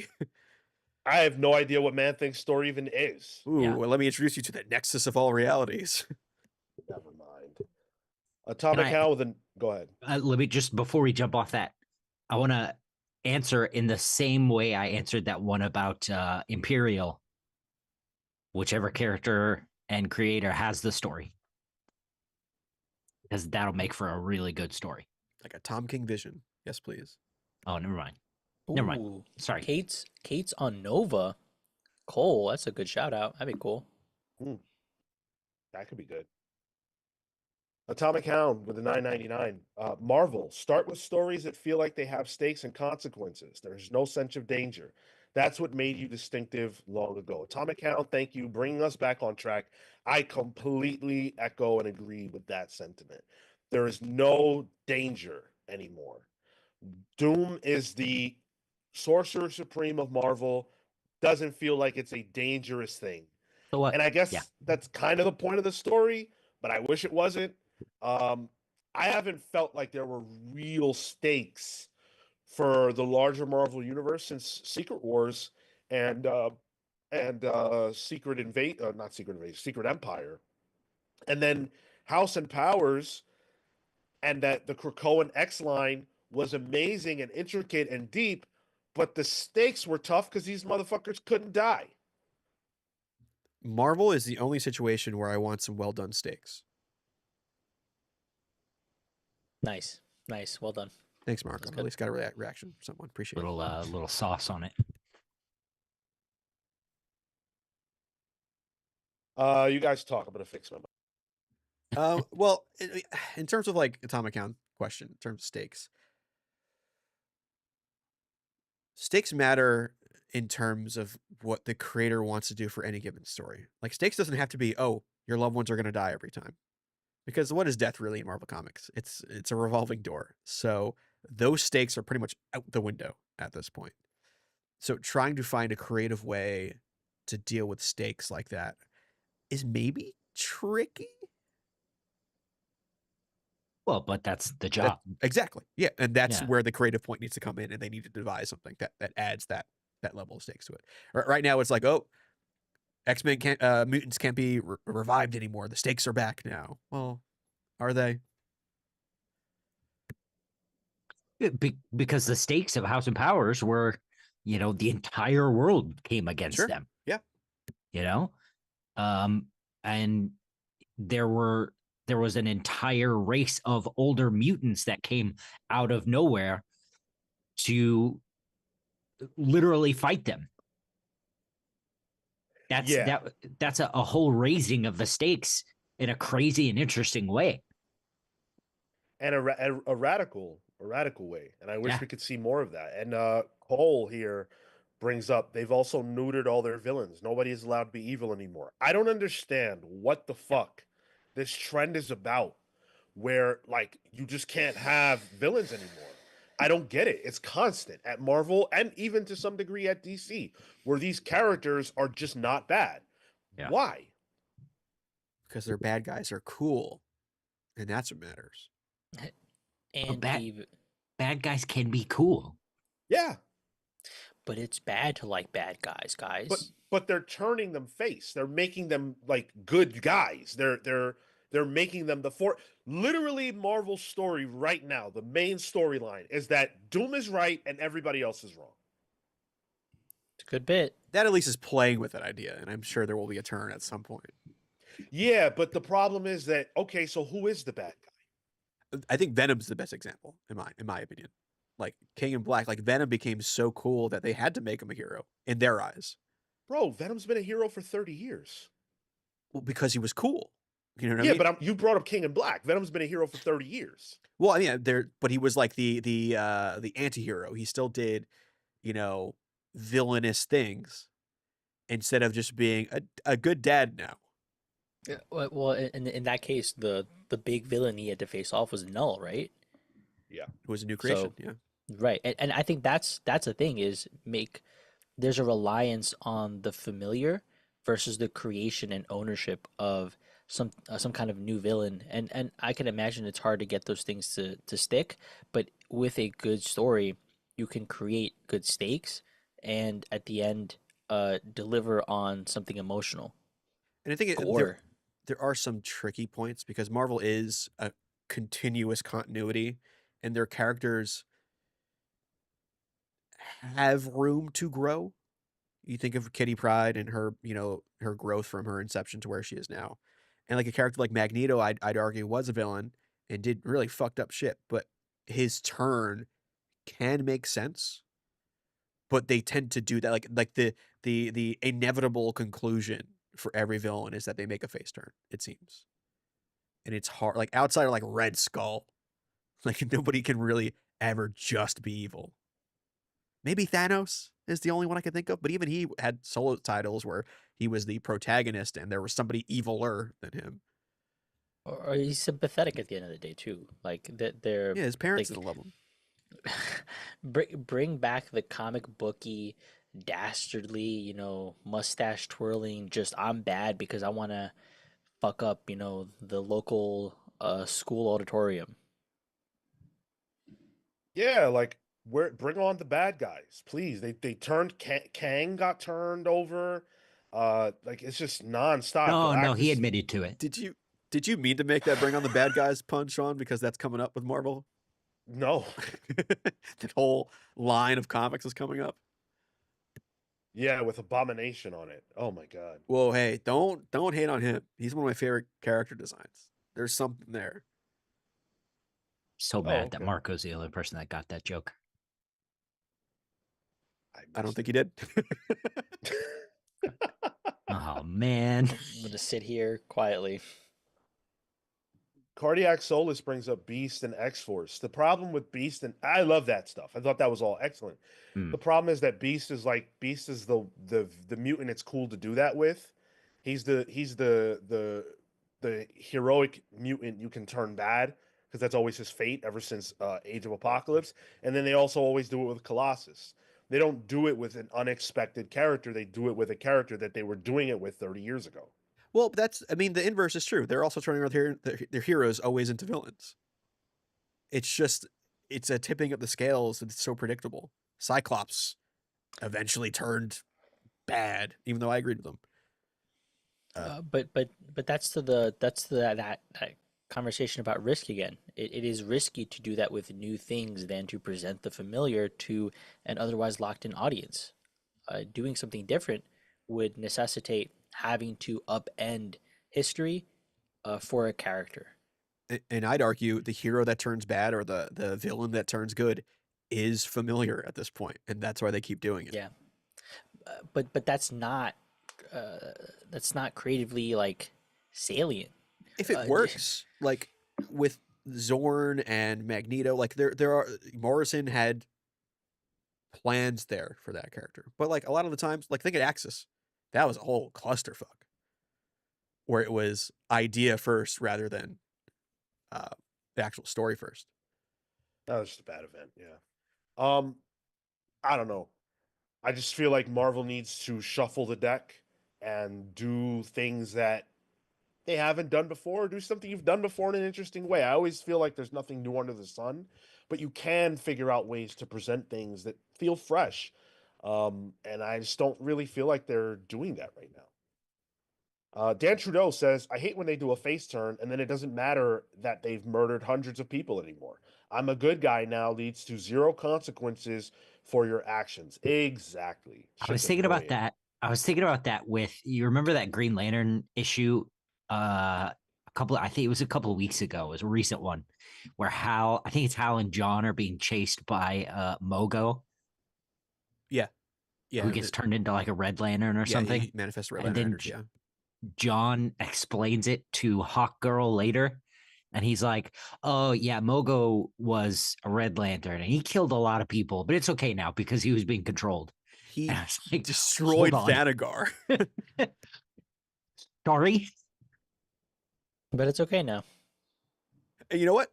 She understood. She was like, okay, I get it. That's just the way things are there, I guess. Comics, man. Yeah. Common sense with the 199. You want Julian Keller as a hero or a villain? Don't know who that is. Yeah. It's Julian Hellion. Keller? Hellion in Oh, NYX. right. Yeah. I know people have been a little at his heel turn, but I think that they've been justifying it in the storyline lately. So I would say read your comics. Like that run's not even over yet. So just read it and we'll see what happens. I don't care if Julian Keller is a hero or a villain, to be honest with you. I have no opinion. Is the story good? Revolutionary Dragon with the $10 says, as far as consequence, Namor book Atlantis is no longer a monarchy but a council, and Namor is going to focus on being a hero in the ocean. Marvel forgot already by putting him on Thunderbolts. That's because democracy wins. We can't have a dictatorship.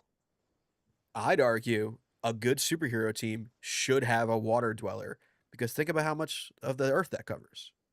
So Thunderbolts is just doing what's right.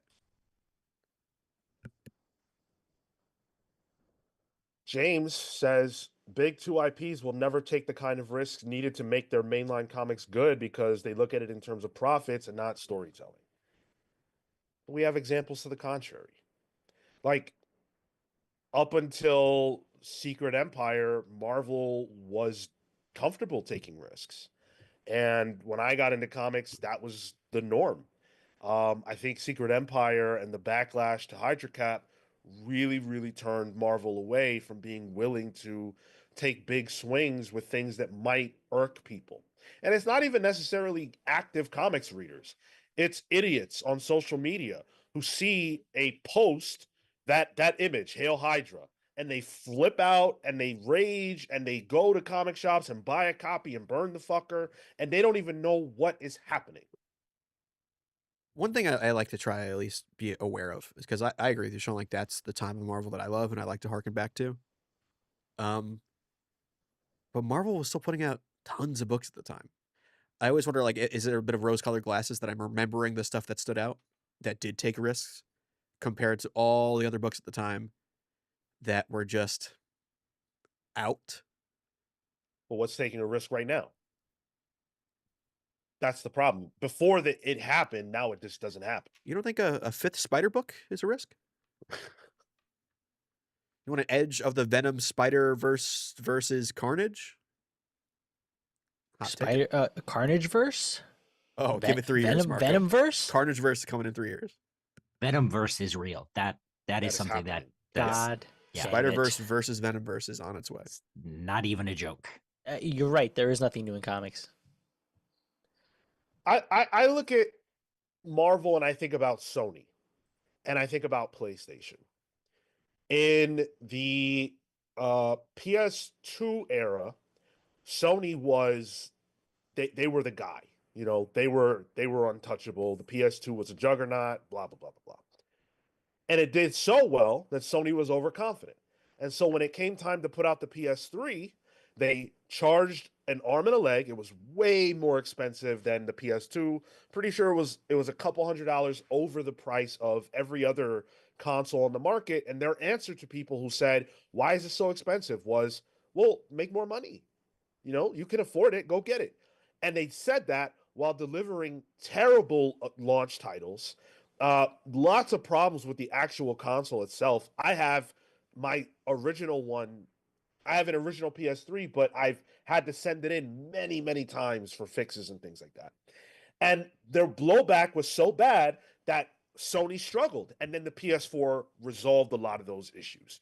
So it just feels like the top dog that doesn't give a fuck because they've atrophied due to success. They're doing it again with the PS5. Right. It's always cyclical with them. And I think Marvel's the same way. A victim of success. Yeah. I mean, any final words or thoughts? I don't think I don't look at this and go, man, Marvel is fucked. I look at this and go, they need to tweak some things, but they don't have the incentive to do that, and that's what scares me. And will that incentive only come when it's a monetary incentive? There's a question mark at the end of that I meant to add. Probably. Sure, I agree. Well, actually, no, because they're making the money right now, right, from a volume perspective, from sales. So unless DC decided or unless DC somehow takes over the share of comics there, I don't think that there is going to be a financial incentive. If that's all that they care about, then it has to come from somewhere else because I don't actually expect someone else to take over that spot. That's what I'm saying. Yeah. There needs to be a financial incentive for them to change what they're currently doing. I don't think if there's probably a vocal subset of the fans that are unhappy with it and talk about it, chat about it on whatever social media you want to use at this point. But until that affects their numbers, nothing's going to really change.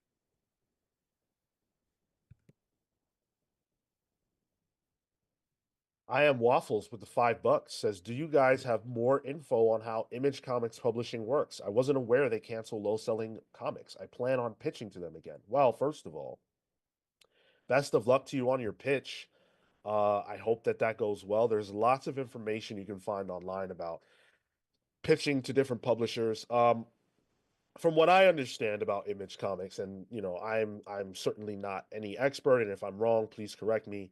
Uh, you pretty much have to go to Image with a product that's ready, in the sense that you need to have a team, you need to have the pitch, you need to have all of that ready to go. And Image is going to say, "All right, we'll publish your book, and you essentially take care of like marketing, you take care of all that stuff, and when it comes out, we'll profit share. But you'll get, I think you, the creator, get more of a share than Image gets, but you put in all the work. You put in all the grunt work, and they'll get it printed and everything else, and then you split profits from there. But they're not going to, when we talk about canceling a book, they're not going to keep something printed that isn't selling. So if you put out a book, Robert Kirkman actually, his first I don't know how many books through Image actually were canceled, and nobody knows about them because they came and went.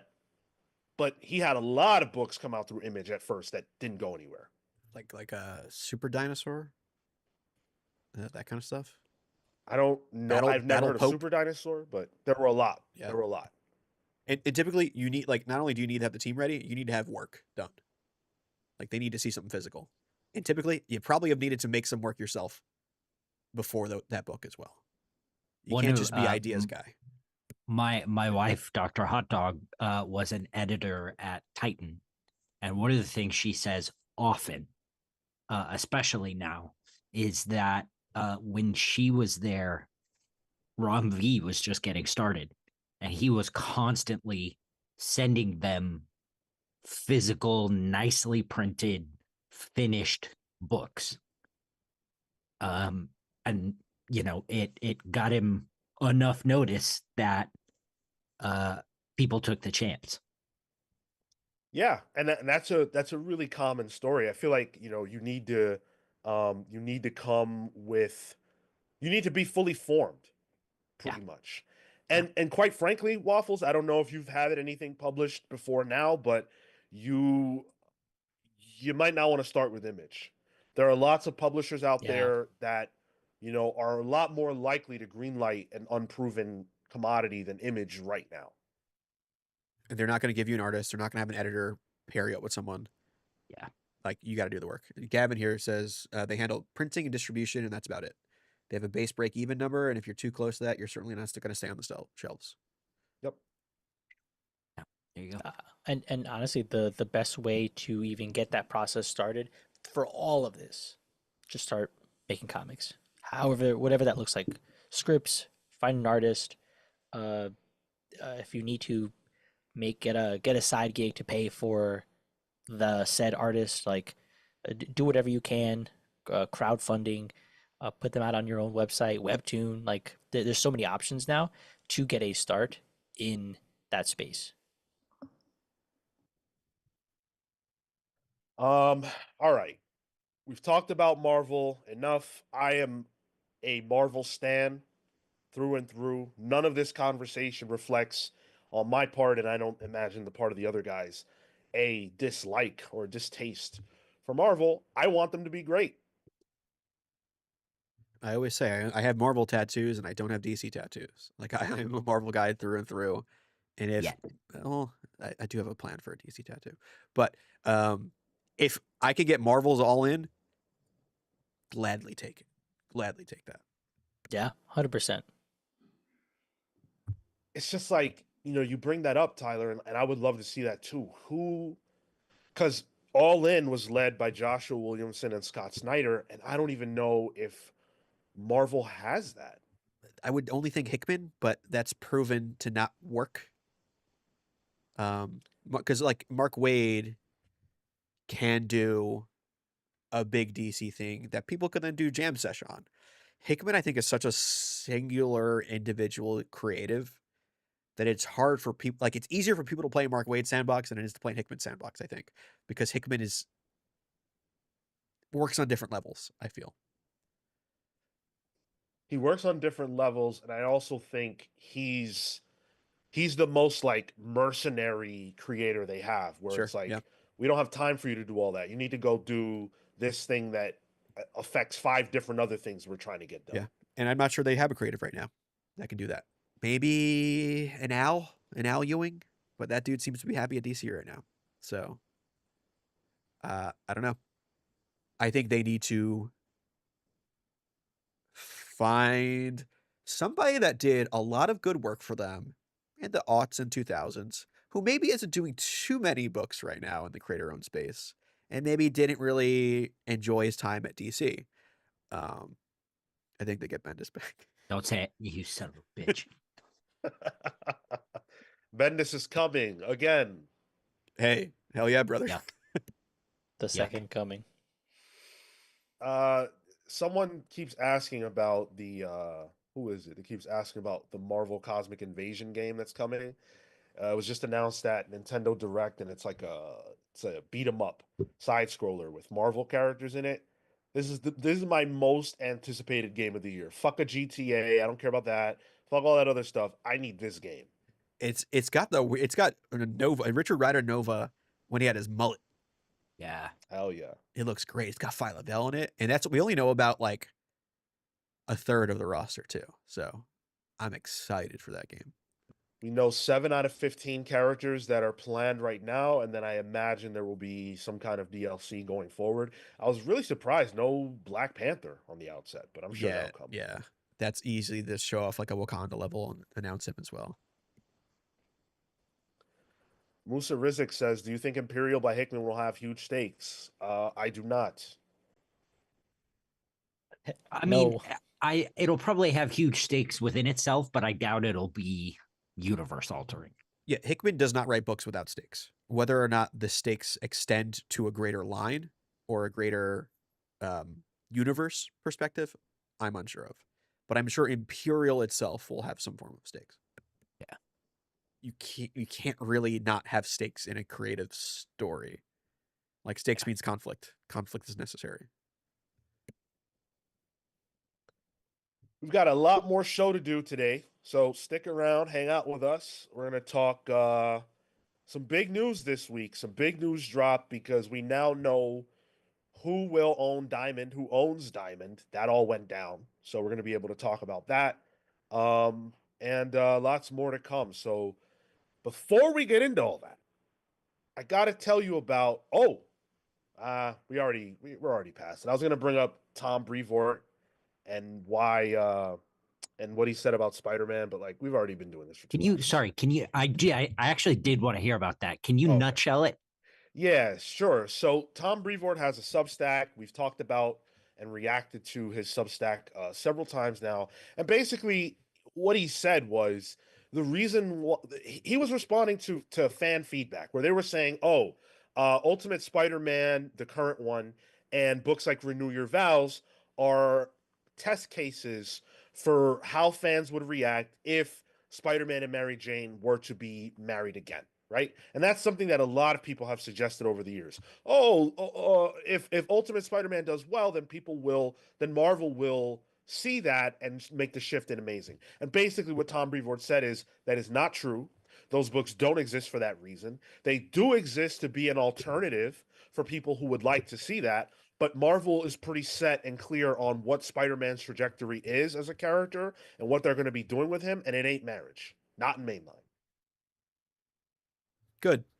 Yeah, so he didn't particularly say anything. Nothing that people who pay attention aren't already aware of. Yeah. It's not going to happen, guys. I'm sorry. Glad we're aligned. Much like go ahead. You muted yourself. Nice. Much like in real life, you need to get over your exes. Even if it's no contact, just get over it. This is like a Mary Sue for people who can't get over their exes. It's fine, guys. Just move on. Yeah, for real. I also thought it was funny because the person tried to point out that the sales of Amazing Spider-Man have slipped below Ultimate Spider-Man, and Tom Brevoort had the greatest answer. He's like, "Why would that be a problem? Amazing Spider-Man has been our best-selling title for well over a decade, and now there's another Spider-Man title doing better than that. Why would we not jump for joy?" Marvel loves having their cake and eating it too, even if somebody else is eating Mary Jane's cake. No, not even that. Not even that. They have 2 cakes. Yeah, Big fucking deal. Why do they care? you guys are insane. Some of you are actually insane. Like that's one of the reasons why I go so hard to make you understand what we're talking about. Why would you write Tom Brevoort and think that he's gonna have a problem with the fact that there's another book outselling Amazing Spider-Man? Why would that be a cause for red alert? That's a cause for celebration. It's the same character. Yeah. It's not the same as like Incredible Hulk outselling Batman. That's a fucking different company. If you could say like Nightwing is outselling Amazing Spider-Man, for example, that's a problem. But talk to Tom when that happens. Talk to Tom. Fucking crazy. Honestly, dude. I think we should cuck more characters. Who else? What other relationship? Well, I think we need to delve into the Wolverine, Cyclops, Jean Grey thing. Let's get answers. Let's get. Oh, I just read the newest issue of Exceptional X-Men. They drew it in the background when they flashed back to Krakoa. They drew that trio in that same panel, just from a different perspective. I was like, I see what you're doing there, artist. I see what you're They're all holding hands under the table. Yeah. Rogan Gambit get cucked. No, that's the only one I say keep. Because those guys are swingers. Those guys are cool with doing whatever. Damn. Those guys go on vacation in Cancun and they find other friends to play with. But you know what? That's fucking interesting. Yes, because they're allowed to be sexy. They're allowed to be hot. Hell yeah, love it. Kurt Wildshit said, "I only agree that Spider-Man and MJ should stay broken up because Spider-Man fans deserve less." I feel like that's becoming the opinion of the show as the longer it goes on. Hell yeah, because it's the opinion of fucking me, man. Like I am a Spider-Man lover, true and true, but you guys have got to chill out. You deserve less because you're being annoying. At this point, I would rather see Spider-Man end up with Sean. I'd rather that not happen. He's a Spider-Man actually- lover. Great, let him love Spider-Man. Peter Parker's been around long enough to have a bicurious weekend, you know? I haven't. All right, give it a little longer. I don't know how many years I need to be around for that, but it ain't 34. Push about 35. You'll get there. Just saying, near a Comic-Con next year might be interesting. Hey. Not for me. Not for me. I would be doing the same fucking thing I do every year, trying to find every Jean Grey possible. That's all me. I'm just saying, if we give, I don't know, Iron Man an Arnie Hammer moment where he goes on Grindr for a weekend and realizes it doesn't work out for him, that could be good comics. Be good comics. Yeah. Do you not know that It's story? Sean? cannibal too. Fuck it. What? Well Grindr? I done. thought that was an app for mechanics. Yeah, it's definitely people working with tools for sure. Yeah. I just got that. Amazing. Amazing. Thank you guys for hanging out with us so far. Hope you appreciate the the conversation. If you've had fun with us so far, all 150 plus of you, patreon.com/the comics pals is the best way to show your support and love. We do not have sponsors on this podcast. Marco, that chewing is extremely loud. We do not have sponsors on this podcast, so it's all you guys, and we appreciate every single one of you that supports us. You get a lot of bang for your buck. One newsletter a week from one of us. And we also do a bunch of other stuff over there too. The way you get to vote in the polls for the book club is that. We announced the other day that the next book club, the next month, is based around Jeff Johns, one of our favorites around here. We did Bendis last month, and now we're doing the DC version of Bendis, if you will, in terms of the architects of the 2000s, Jeff Johns. And so we want you to nominate your favorite Jeff Johns book. There are nomination threads all over the place for us: Discord, YouTube under the post tab, and also on Patreon for free. Nominate your favorite Jeff Johns book. The top 4 will go into a poll, which is that poll can be voted in by any supporting Patreon member. And then we're going to do the book club on that winning book. So lots of excitement there. I've seen a lot of mentions for his Avengers run, more than I expected. Yeah, yeah. Because I feel like a lot of people like don't know that it exists, and if you do, it's one of those things where it's like, you got to read this. It's good stuff, I think. Cale, have you ever read any of Jeff Johns' Avengers? Not in his Avengers, no. No, I didn't know him till he's at DC. It's good shit, but I went backwards. I only read that for one of the times we had him on the show. In addition to all of that, though, you get to be a member of the Palsverse. We're going to shout out the rest of them a little bit later. And Marco, you've got an origin coming today, don't you? Yes, sir. Awesome. So we will be presenting that as well a little later. What we need to do right now, though, is wrap up a piece of business from last week. Whoa. We need to get to Cale's #1 Brian Michael Bendis written character. Whoa. Okay. Wow. Surprise. No, just kidding. I was prepared. So my #1 Bendis character is, and we don't have to spend a ton of time on this, but is Spider-Man. I think for the way Bendis writes and the way Spider-Man, the way we're told Spider-Man is as a character, it's a perfect match. And I think Bendis and his version of Spider-Man being a chatty and annoying and, you know, emotive character made perfect sense. I go between, like, I remember the only time in the first Ultimate Spider-Man, when the eyes on his costume moved, was when MJ was thrown off the bridge instead of Gwen or whatever, but it's Ultimate Spider-Man. And like that deep emotion that comes from Spider-Man, because it's all him, I think is just like Bendis did it so well. And he made Peter so honest to a fault.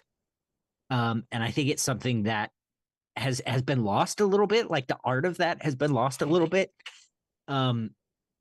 In the first arc of New Avengers, they're kidnapped and they're taken to the Savage Land, and they're all stripped naked.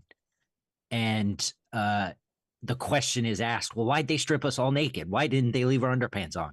And Spider-Man goes, I wasn't wearing underpants. What? Why? And he goes, I shave. And it's one of those, it's like, it's so stupid and it's so annoying, but it's honest. it's weirdly like, yeah, you know what? That fucking makes sense. And it's something, and I commented on this on the in the Alias book club. Bendis has a way of making characters personable. You can see the human behind them. And one of the struggles that young Peter Parker has to do in Ultimate Spider-Man is figure out where the hell to get a new costume. And I thought that was brilliant. It's just, the way he wrote Spider-Man was just, it was so, he was a real, more than any other character for me, he was a real fleshed out person. I got to get to that run eventually. Same. I wonder what I'll read first: All-Star Superman or Ultimate Spider-Man? We could have All-Star had it. Superman. Could have. Could have had it. All Star Superman is very likely for an impending Yeah. month around here. I could see that winning. Man, listening to Cale talk about Ultimate Spider-Man, it reminds me of things I forgot that make me go, that's why. Yep. Like that's why. It was those things. It's not like you remember the big moments, but it's not that book was amazing for the small moments as much as the big moments were awesome. And he wasn't the only one doing that at the time. Like in the first volume of Straczynski's run of Amazing Spider-Man, Spider-Man spends 3 days getting the absolute shit kicked out of him by Moreland. And the first thing he does is he calls his Aunt May, and then he has to go take a poop. It's just like, and it wasn't it wasn't one of those times where like we have to see him on the toilet or whatever, but like it all we get is like him walk off panel, the same panel but an empty room, and then the next panel is a flush. Like we know what that is. Dude had to go to the bathroom, and it's just like that era was so full of that space, where these people could be human and they could be they could be us. Yeah. And that's something that's lacking, dude. I really feel that way. Like we talked about Jessica Jones taking a shit or whatever she was doing in the Alias book, and it's like that's a human moment. Absolutely. That's a moment that humanized that character to me. And that's after in that same Spider-Man run, we say he beats Moreland, and he has a moment. It doesn't always have bathroom time. We have this moment where Spider-Man literally prays, and he's like, "Hey, man, could we not do that again?" Just kidding. I know you like to beat me up. And it's like it's those little moments that make these characters real, and that's the problem. We need that back. Yep. The humanity, the friends that don't have powers. Yep. The jobs. Someone earlier said that this constant rotation of Peter Parker having a new girlfriend every issue is boring. I think it's the most inventive thing they could do. I wholeheartedly disagree. Because it's Yeah. human. It's Go on human. It's dates. real. Completely agreed. Dan Trudeau said something terribly interesting earlier. He says, "So I just got done talking to Dennis Camp on speakerphone for a moment. I told him he should be on the show. A, how What the did hell? you get on speakerphone with Dennis Camp? B, that's awesome. I'm happy for you. And C, thank you for shouting us out. That's awesome. What did he say to that? Because My we just man. got rejected by him like a week ago." Whoa. But somebody that works with him. He's busy. He's doing all these appearances. That's why. That's why he can't be on the Yeah, show. that's 'Cause right. a Saturday morning is when he's at a comic shop doing a signing. We could interview him. We could interview him any night. Yeah. That man needs to get on here. That's one of those guys where it's like, pick a time. We'll figure it out. Yeah.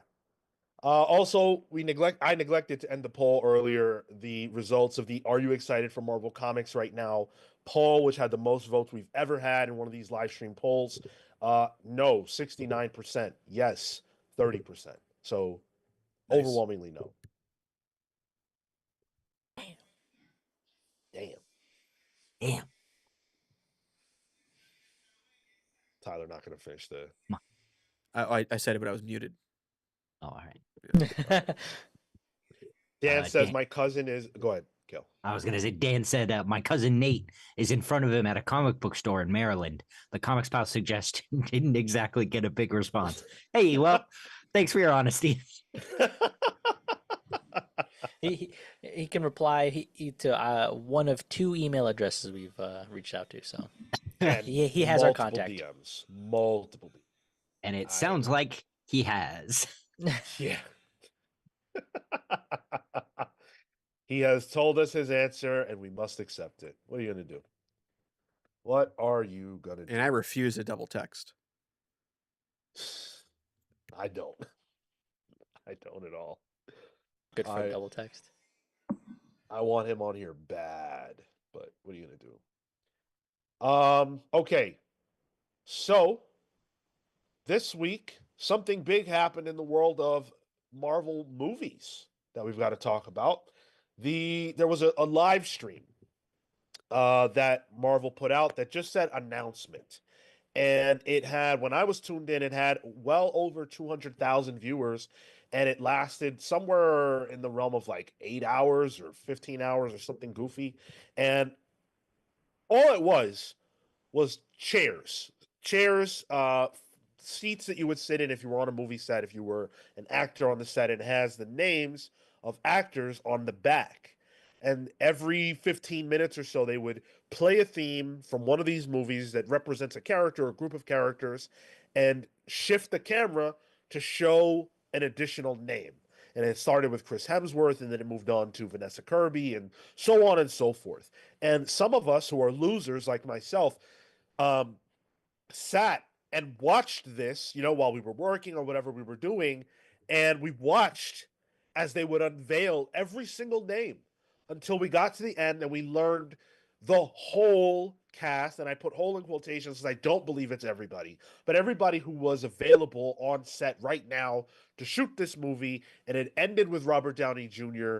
kind of going like shh, like putting his finger up to his mouth and making a shh sound. And it told us Avengers Doomsday is in production. Feige's already confirmed that that's not the whole cast. There will be more reveals down the line. So we'll whether or not more chairs show up, we'll see. But like Sean said, I'm one of those losers. That was also, if there was ever a good reason for the Discord, this was it. Because the whole Discord was just reacting every 15, 12 minutes or so to every new name that showed up, which was a lot of fun. I had this on the background while I was working. And the way they did this was, I think it was every 15-ish minutes, they'd reveal a new name, but they would kick it off like a minute earlier by playing a theme, like a musical cue for that character. So when Anthony Mackie's name showed up, they played the Captain America theme, obviously. But a lot of the time, it was a bit of a guessing game for me. Like I heard like the drums and all of that from like Black Panther. I'm like, is that M'Baku? And then Winston Duke's name shows up, and I was like, okay, wild that I recognize M'Baku's theme, but it was cool to see that. And then I was working and I was doing like doing my actual job that pays money. And then I heard the X-Men theme. And I was like, what the fuck? Like I had it on a separate window in the background waiting for the musical cues because otherwise it was mostly silent. I thought it was kind of neat. I kind of liked it. I thought it maybe was a little too long and they could have, I don't know, not done it from what was like 11 a.m. Eastern to like 5 p.m. Eastern. It's almost like a full on 6 hours of this thing. But I thought it was kind of fun. I think if you were with a community that was kind of reacting to it together, it was a pretty fun thing. I just saw it this morning, and It is amazing to me how things just don't reach you. and I got a couple chairs in, and I'm like, okay, big cast. A couple more chairs in, I'm like, they're gonna give everybody here screen time. Couple more chairs. It's like, all right, it's gonna be like a 4-hour movie. A lot of people excited to see some names come back. But this scared me a bit just because it felt like my initial reaction was just like, damn, this is gonna be a big ass movie. It's gonna feel a little bloated. I hope everybody gets a line if they need to. I would hope some characters aren't just there to be there for like to get like a pop, you know? I mean, you saw Alan Cumming as Nightcrawler. That's what is that I outside of a know, quick pop? yeah. I don't think You have Rebecca Romaine sorry. isn't getting a full on one scene with someone. Well, let's talk about the roster of characters real quick, because I've got it all in front of me. So, Anthony Mackie, Paul Rudd, Sebastian Stan. Should I say their? I'm gonna say their real names. Who the fuck knows these people? These but then we'll get into some weird ones later. Ant-Man, Bucky Barnes, Shang-Chi, Shuri, Letitia Wright is going to be in it. John Walker, Tina Huerta's Namor, Beast by Kelsey Grammer. Sentry is going to be in it. Louis Pullman. That one kind of bummed me out a little bit. Not because I don't want to see the Sentry, but I felt like it kind of ruins Thunderbolts because you already know that all these characters are coming out of that movie unscathed. Florence Pugh, David Harbour, so Red Guardian and White Widow, Ghost, um, Falcon, who we just saw in Brave New World. They're all going to be in it. Loki's going to be in it, which is exciting because we haven't seen him since Loki season 2, and he had a big change there. So that'll be interesting to see how they tie that in, and also if that'll have anything to do with Kang. And then there was an X-Men bit. They announced quite a few of the X-Men characters from the Foxverse. So we got James Marsden, Cyclops returning. Tyler talked about Nightcrawler, Alan Cumming. Rebecca Romaine, I popped for her. She's back as Mystique, the better Mystique. I bet you did pop something. You know it. Patrick Stewart and Ian McKellen are Hell coming yeah. back. That was Professor cool. X and Let Magneto. them rest. God damn it. They are too old for this. They could rest if they wanted to. They signed on. They want it. That's a bag for them, and I'm happy for them. And Gambit, Channing Tatum, who made a name for himself in Deadpool and Wolverine, and is now making his grand return. No Deadpool, no Wolverine, huh? Not the whole cast. So this pretty much, I mean, we've talked about this even before when it was Kang Dynasty. Like this seems like a mixture of X-Men versus Avengers / Ultimate Incursion, whereas the X-Men is the Ultimate Universe in the Ultimate Incursion part of it, the Fox X-Men, which makes sense as like a pre-Secret Wars thing, because that would lead directly into Secret Wars. So this makes sense to me. Do I want heroes versus heroes again? I don't know. Probably not. Yes. Oh. Will I still pop for James Marsden as Cyclops? Yeah, I will. I don't expect. I mean, especially with what the Russos have been doing lately with the short one who keeps yapping on the internet and the Electric State movie. I'm not too excited for the Russo end of things here. But it'll be a fine movie, I guess. It'll be a popcorn movie. It does feel like Doom really was just a replacement for Kang, and they just couldn't call it Kang Dynasty anymore, so they needed to change it to Doomsday. But fine. What makes you feel that way? Because the Avengers versus X-Men of it all being an incursion would have happened in Kang Dynasty too. Like the story points there. The only thing changes is the big antagonist. I was actually kind of wondering if like Jonathan Majors' name would show up in the chair. I was like, nah, that ain't happening. That'd be wild. Iced. He's out. I think this is really cool. And wow, big shock. I like this. I'm excited to see the Fox characters get a send-off, which I don't think this movie is the send-off. I think Secret Wars is. And so great. I'm excited to see them all again and stuff like that. A lot of people have sort of brought up what Marco said, how much screen time are these people going to have? Well, if we're doing Avengers versus X-Men, which is what it seems like it is and what it's always seemed like it was going to be, you got to have soldiers. There have to be people there to fight. And so it makes a lot of sense that we are going to have this kind of a sized cast, especially when this really is Avengers, what, 4 and 5 and 6 or 4 and 5 or whatever. 5 and Something 6. like that. 5 and 6, yeah. Yeah. We already had the Fox send off? We literally had a high school graduation end credits in Deadpool versus Wolverine with Green Day playing in the background. That was really a Hugh Jackman thing, though. Yeah. They showed Elektra footage. They showed back behind the scenes footage from Van Forstick. That was the send off. We're just doing it again. And then probably again in Secret Wars when they could do like Nick Cage showing up as Ghost Rider and Jessica Alba as the other Invisible Woman. Is the Avengers versus the X-Men stakes for you guys in this movie? Oh no, there's no creative stakes in this movie. This movie is just a sign of how capitalistic this is. Oh come on, dude, that's not true. Well, no, let me finish. What was Avengers Endgame? It was a culmination of all these superheroes. Let's get everyone on there. How do we make number go up? We bring everyone else back from outside of that we can. Just make it bigger and bigger and bigger. Number must go up. That's all I expect out of this. That's not a negative or a positive. That is just what it is. And I don't expect this to be creatively fulfilling for me. But I'll But that's like not it, even and my hand will be in the popcorn while I'm eating it. it's not even what Marco asked. Marco's asking, what are the stakes for the film? And are there stakes behind the Avengers versus X-Men?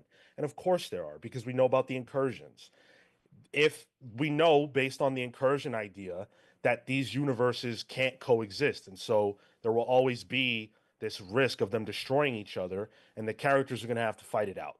Very similar to what we saw in the Secret Wars comics. And so, yes, there are absolutely stakes in that aspect in the story. I guess my question was, but are those stakes interesting? Because to me, that is, uh, I can understand for the narrative, for the story, that is what it can and will be, but uh, that does not intrigue me as much. Not because I don't know, or because I'm not expecting to have a good time with it, but um, it just feels like, toys fighting. And that's what I expect out of Marvel movies at this point. I'm making my way through the filmography of David Lynch and Paul Thomas Anderson at the same time right now. And those are movies that are creatively focused and driven and have like an artistic value to it. And that's what I go to those for. I do not expect that out of a Marvel movie. So if is the stakes of the toys of X-Men versus Avengers fighting enough for me? No, not really, but I'm just going to watch them do that. Like I think it can be both. It doesn't need to be good for me to like it, if that makes sense. It's okay for me to like popcorn. It's not good for me. And that's what I get out of watching Marvel movies. Uncanny Suit says, didn't we all know they were going to do this when Fox Studios got bought years ago? Fox X-Men versus Avengers was always the plan. There's no doubt. No doubt. It was always the plan. Anybody with eyes could see that. Kurt Wildshut says, how involved is Hickman in this movie on a scale from his name hasn't even come up in a meeting to he video called the Russos a few times? Probably his name hasn't come up in a meeting. I don't think that they're going to consult Hickman on this. His name will come up at the credits, and that's it.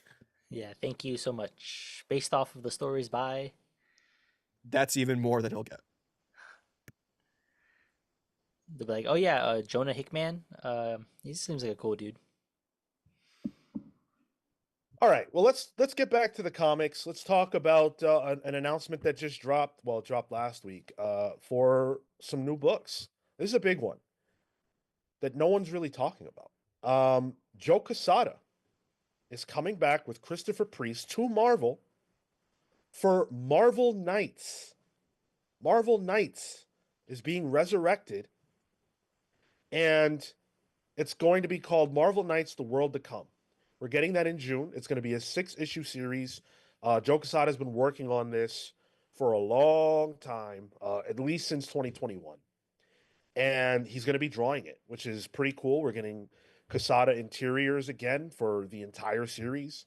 And it's going to it's going to have a big Wakanda, Black Panther focus. Here's what Joe had to say. I've been holding on to this secret for years, and it's such a relief to finally talk about it, show you some of the art, and eventually see it in print this June. The World to Come is the first series I've drawn since Daredevil, and it feels great to draw sequentials again. During my tenure at Marvel, I often said that the thing I missed the most was not having the time to draw actual comics. In a way, it felt like a phantom limb syndrome. Sure, covers are fun, but there's nothing like drawing an actual story. Christopher Priest is hands down one of the best writers in the industry, and Richard Eisenoff keeps reinventing what comic book coloring should look like. It's been one of the highlights of my career. The World to Come spans decades as well as the entire globe and beyond. Most importantly, I think it's a fun superhero romp and hope you enjoy it. Plus, how often do you get to say you read a comic with a screaming meerkat?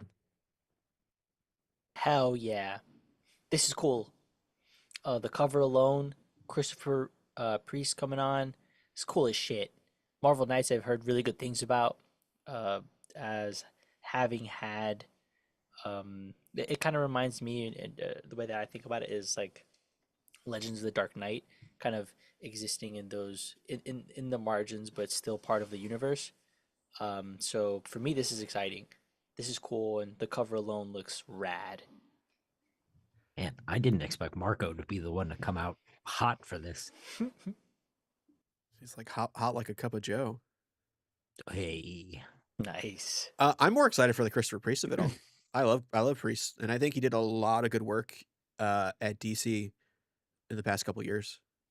His Deathstroke run, great. His very short Justice League run was very interesting to me, and Superman recently. Superman, what was it? Lost. Lost. Yeah, thanks, Cal. Oh, that So was good. that's exciting to me. Quesada's fine. You know, I appreciate Quesada for what he's done at Marvel. You know, being editor in chief too is probably where I know him mostly. But I never read his Marvel Knights run on Daredevil. That was Kevin Smith, right? Yeah. Yeah, I don't like Kevin Smith. Uh, as a person, Daredevil's actually good. no, as a person, Cal, Well, me either, but from Jersey. And that being the main reason. yeah, and like so, like it doesn't. Quesada is always like, in my eyes that I've read comics, he's been like a cover artist, and it's cool, and I enjoy it. It's a great person to launch a new title with, having a cool Quesada cover. So this is probably my first run with Quesada interiors. So like that's interesting to me. Do we know if this is T'Challa, Sean? Yep. Yeah, it's T'Challa. Okay, cool, sick. I think Black Panther is a character that, unfortunately, and where it is he exists in comics right now, needs the Marvel Knights treatment. I'm hyped for Quesada. I really like his interiors. And I think I always have. I think there are times when his faces are a little weird, but you know, those times I think are few and far between because even still they're expressive. I'm iffy on Priest, but I'll give it a shot. I like Quesada. Let's go. Yeah, I'm really excited for the fact that Joe Quesada is back on art. That is monumental, and I wish this was getting more buzz and praised. I feel like, I guess it's because of Joe Quesada's tenure as editor in chief, people forgot how good he is as an artist. Man, it feels good that we're gonna get some of his stuff again. And like, I don't remember ever seeing him draw Black Panther. Um, I don't remember him drawing a lot of characters, so I'm excited to be able to see him draw these people for the first time or again. It's very similar, not the same, but it's similar to how I feel about Jim Lee. But I'm happy that this is an original product and not just like how we had Hush 2. Like I'm glad it's not him back on Daredevil. I'm glad it's him doing something a little, unique in that regard. Dan, sorry, quit. Just connected to that point. Sorry, Tyler. Uh, Dan says, at least this is the return of an imprint by the people who did the original imprint, not just Marvel using the branding too. I think that's also really interesting to talk about. Yeah. It's called The World to Come. It's called Marvel Knights: The World to Come. Why isn't it just called Marvel Knights Black Panther? Is this going to be like kind of reestablishing the section of Marvel Knights? And then things will splinter out from there like the original Marvel Knights run did? I mean, we don't really know. The world to come is, I think that's doing a lot of heavy lifting in terms of telling us that, Yeah. you can expect more, but we don't actually Yeah. know. Okay. Or I don't know if it's the first issue Black Panther or second issue someone else. And is this like a near future? I don't know. I just think it's interesting that it's not Marvel Knights Black Panther because I feel like that could sell more than just Nebula's title, unless this title is there for a reason. It's not because it's not just about Black Panther. Sure. So It is cool to see Priest tackle Black Panther again too, because he did the one with John Romita Jr. I believe. And at least on this cover, shout out to Richard Eisenov. There's something about like the brightness of this, in contrast to T'Challa on the throne. That's really cool, striking with the red. Real cool. These interiors are awesome, man. Holy shit. Yeah. I hadn't seen these yet. Yeah, these rule. Where the hell do you even put the word balloons? Great question. So yeah, Joe Quesada back to Marvel. Can't wait to see that. June is when this book will drop, June 4th. So not terribly long to wait. Although again, Joe's been working on this for a long time. It's worth pointing out though that the entire book is done. Good. Hell That yeah. is what they're claiming. That the entire book is already done. What really excited me about this was when you said Joe's been working on this for a long time. Because if he's been sort of out of the long form comics game, that's exactly what I want to hear. And that he took his time, he made it look right, Yeah. and even better, that it's finished. Yeah. So if this does reinvigorate the Marvel Knights section, what other characters would you like to see get a Marvel Knights treatment? Because I have one that jumps to mind. I like. Captain America. Oh, interesting. Interesting. Yeah. Okay. Yeah. I like that. I say Cloak and Dagger. I think there's something Ooh, there Great answer. that they're just not capitalizing on.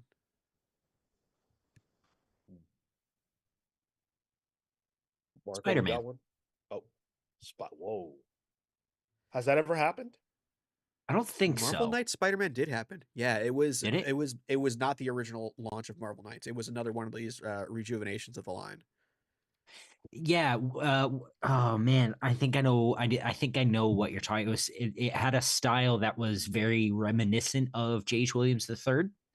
Yeah, I'm bringing it up now. It was in 2006. Miller and Dodson. Yeah. That run. Not quite what I was looking for. Bavar Show in the chat says Marvel Knights Iron Fist. That's a Yeah. great answer. For some reason, I feel like this trade dressing feels a little more mature and like maybe can get to some violence. So I'm thinking like Wolverine Sure. or like some kind of X team. You might be thinking, Cale, of the other Marvel Knights Spider-Man that was Matt Kent and Marco Rudy. Yes. Oh, Yes. Matt Kent. Yeah. Wow. It was okay. When was all right. that? 2013. Yep. Holy shit. I remember I read that in school. Yeah. Yeah, that one for 5 Musa issues. Rizik says, I'm somewhat casual. What does Marvel Knights mean? Is it for certain characters? Is it outside of continuity? I think it's generally like you can do a little bit more adult stuff. It's like a step up from mainline Marvel, but not quite Max, where you can just do anything. And I think that the books are continuity adjacent, Yeah. not necessarily always in continuity. Yeah. It's where a lot of really good Daredevil stuff happens that has sort of just made mainline Daredevil now. I pulled up the wiki for this. It's interesting because the imprint originated in '98, and Marvel outsourced 4 titles off the back of their Chapter 11 to Joe Quesada and Jimmy Palmiotti's Event Comics company, or company called Event Comics. They hired the creative. They're the two that hired the creative teams, and from there allowed and encouraged experimentation using independent comics creators like Oming, Bendis, Garth Ennis, Steve Dillon, etc. Interesting. Did not realize Ecstatics was considered Marvel Knights. Hmm. But Milligan and Allred fit that Allred, bill yeah. of indie people. Yeah. Experimental, yeah. That's a run you would like, Marco. Ecstatics. Dude, Allred is just I gotta get used to Allred I don't understand how you don't like Allred. in my bag. So let's shift gears a little bit. Talk DC. They made an announcement this week that Jeff Lemire and Dustin Nguyen are going to continue their Robin and Batman series. This time focusing on Jason Todd. So a lot of us read and enjoyed the Robin and Batman series that followed Dick Grayson. That was an excellent title.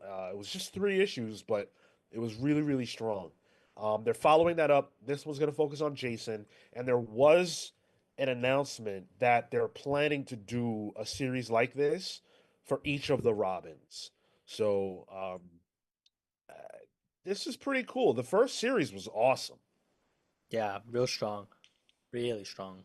The Robin and Batman series with Yeah. like Killer Croc and the circus. Yeah, yeah. Okay. And I remember we spoke really highly of it. I think calling out Lemire's capacity for just like writing the characters, and then Win, man, he just draws cool shit. Hell yeah.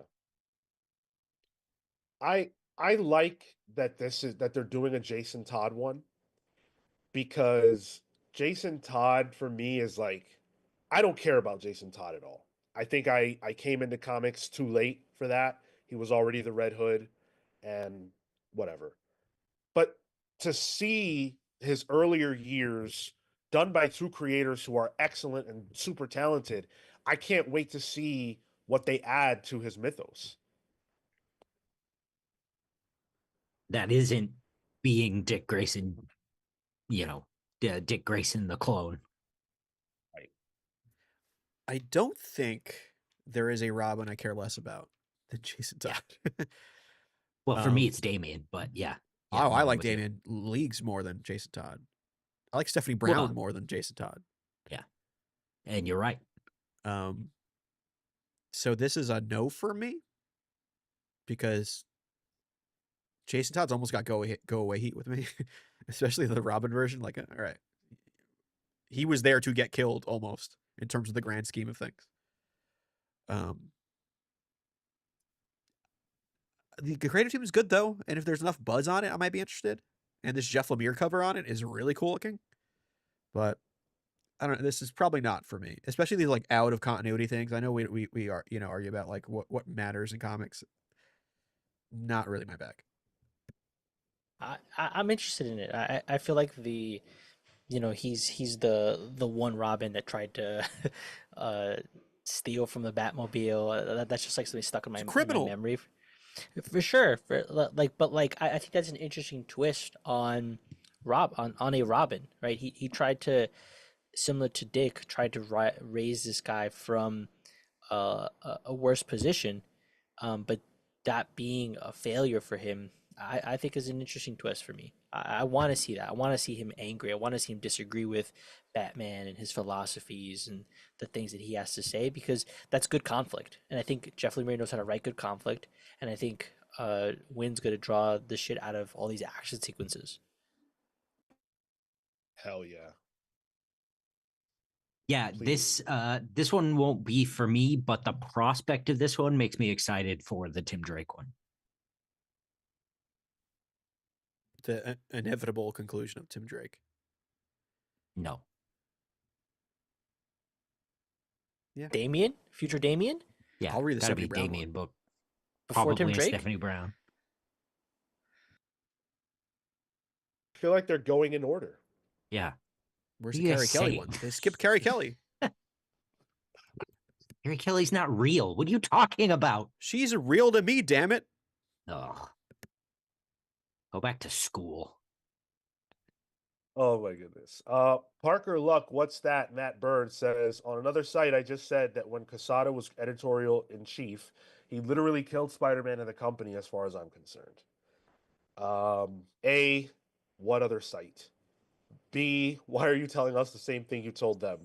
And C, literally he didn't. What are you talking about? He didn't kill Spider-Man. He didn't kill Marvel. If anything, Joe Quesada revitalized Marvel. It's the exact opposite of what you're saying.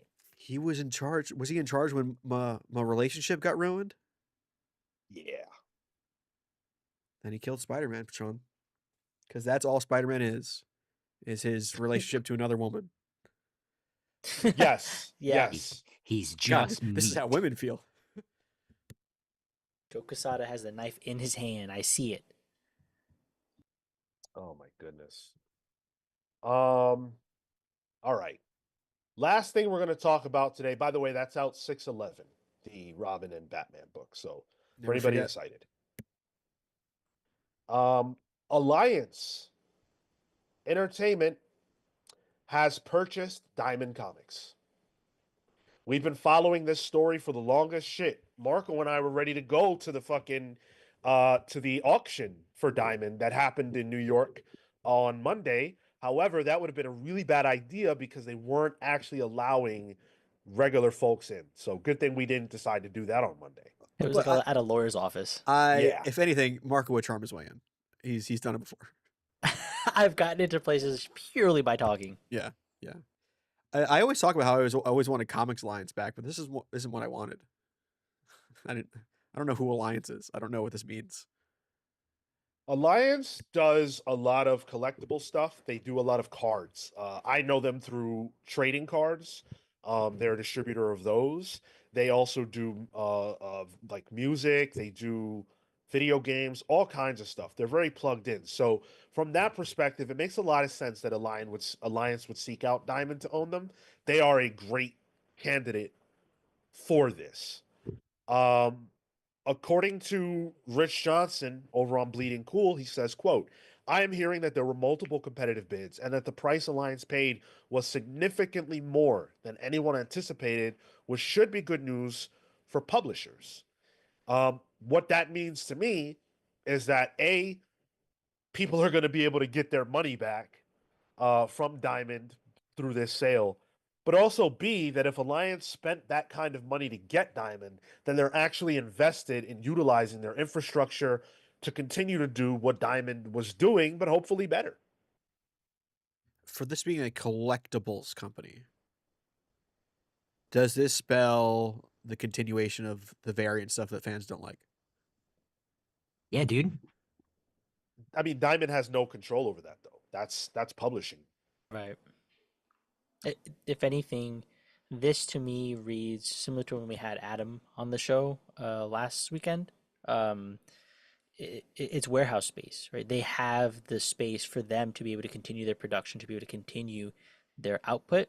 The buying of Diamond is for that real estate, potentially, as opposed to the actual publishing pieces, because now Random House and um, Lunar are trying to make deals with more and more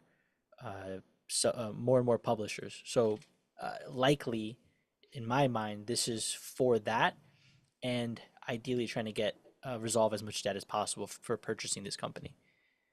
Could they in turn distribute comics to traditional hobby shops that don't have comics, that are mostly cards? Because it's the same distributor. Would they be like, hey, do you want to do this too? Is that like an option, possibly? Anything can happen, but I don't know that Alliance is going to be able to turn stores on to comics because why would they want to carry it if they don't already? Sure. Like if you don't have a vested personal interest in carrying comics, you're probably not carrying comics. The cards probably make more money anyway. Oh, 100%. Yeah. 1000%. Yeah. I just saw they have a new DC Tops cards, like collectibles. Or it Yep. might have been Upper Deck. One of the big companies, but they're not even playing cards. They're just collectibles. Now, is this a good thing? I think the answer is yes. Not for me. Well, I think that if anyone was going to come along and buy Diamond, it needed to be a company that already understands how to do the things that Diamond does. And remember, Diamond does a lot more than comics. Diamond also does collectibles and toys and things like that. So there's a lot of synergy between these two companies. The big question mark that comes into the picture is what Marco was alluding to, which is, and I believe the answer is yes, but does Alliance care about continuing to distribute comics? And if they do, what changes are they going to make it more palatable for them? They're not going to do what Diamond did. They're not going to be a bank. They're not going to let anybody owe them money for long periods of time. They're not going to float comic book stores. So, what function will they perform in the industry, if any at all? Do they stay in comics?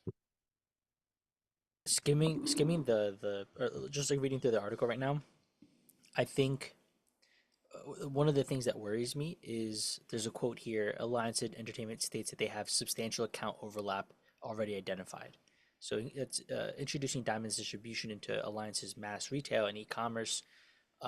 My mind is that means that rather than push comics, they will push the things that they have as Alliance through the same distribution channels that already exist for retailers via Diamond.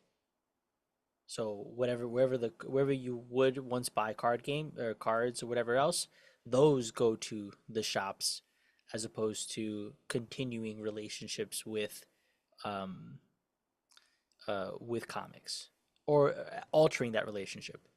They've altered the deal. I'm sorry, Marco. What are you saying? I think I missed the. I'm too dumb for That this. that as opposed to Alliance has their own wherever they distribute their cards and shit, right? Now this is a new place and new already built infrastructure for them to distribute the same products into those new stores now. I don't buy my cards at a comic shop, but we might see that the same way that some retailers might have a pop, some other collectibles, and this will be a channel and infrastructure already set up to be able to do that. So what I was going to ask is like, does previews now become a thing that includes records and trading cards inside previews to announce all these other things? Do they even keep publishing previews? Yeah, if that's even worth it. Yeah. So I know Diamond was looking at possibly selling off individual aspects. This includes Free Comic Book Day. This purchase. So it includes Diamond Comic Distributors US, Alliance Game Distributors, Diamond Select Toys and Collectibles, and Collectible Grade Authority. No mention of Diamond UK, Diamond Select Toys, Fandom World, Gentle Giant, or Free Comic Book Day. That comes from Rich Johnson over at Bleeding Cool. I'm Where not where go ahead. Sorry, if I'm not mistaken, I think Diamond UK has already had other arrangements taken care of.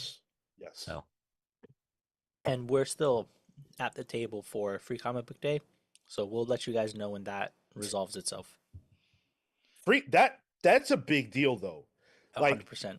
Free Comic Book Day is a vital piece of what we do, and people think like, oh, it'll never go away. It's only existed for about 25 years, and it's Yep. Diamond who has really been the driver behind that, taking Yep. losses to make that happen every year.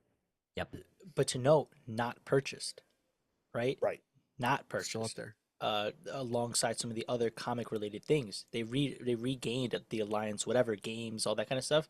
So I don't think actually that this is to continue to push out comics. I would hope, but I don't think they're going to transform the business for that. So you're saying that Alliance will not be in the comics distribution game. They will continue, right? They will continue to be in their distribution game and now have channels already built out for expanding their market. So business as usual, but the innovation comes not in comics. There is no innovation. It is Alliance now has access to 3,000 new retailers. Other shops, yeah. Right. They can be like, hey, here's record sales if you want to change that we can distribute to you. Okay.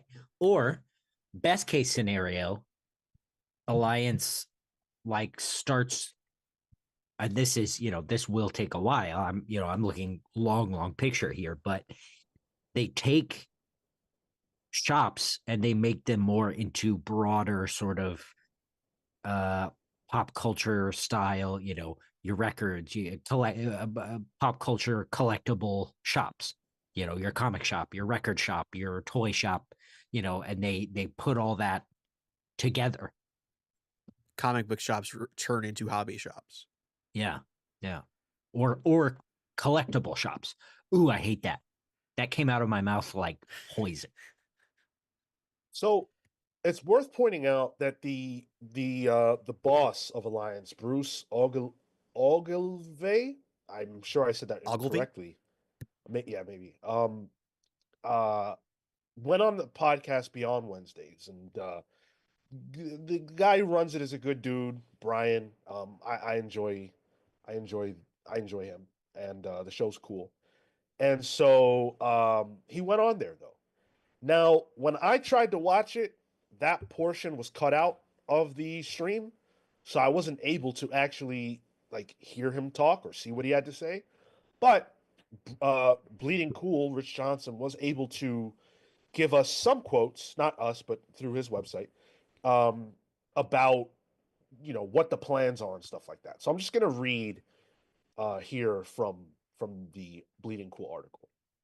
Uh, Bruce admits a lack of knowledge of the comic book market and learned of Diamond's potential bankruptcy from an industry tip at an investor conference, not directly from the lawyer Raymond James, who was meant to find potential buyers. Indeed, Bruce talks about being quite a trying time even to get considered to make a bid and having to muscle their way in. They wanted to be the stalking horse bidder and acknowledged that failing to get that position with the perks it brings with it cost them over $1.3 million in the deal. They also tried to buy Diamond outright without having to go through the expensive bankruptcy process to avoid costs and creditor losses, but to no avail. The wheels were in motion.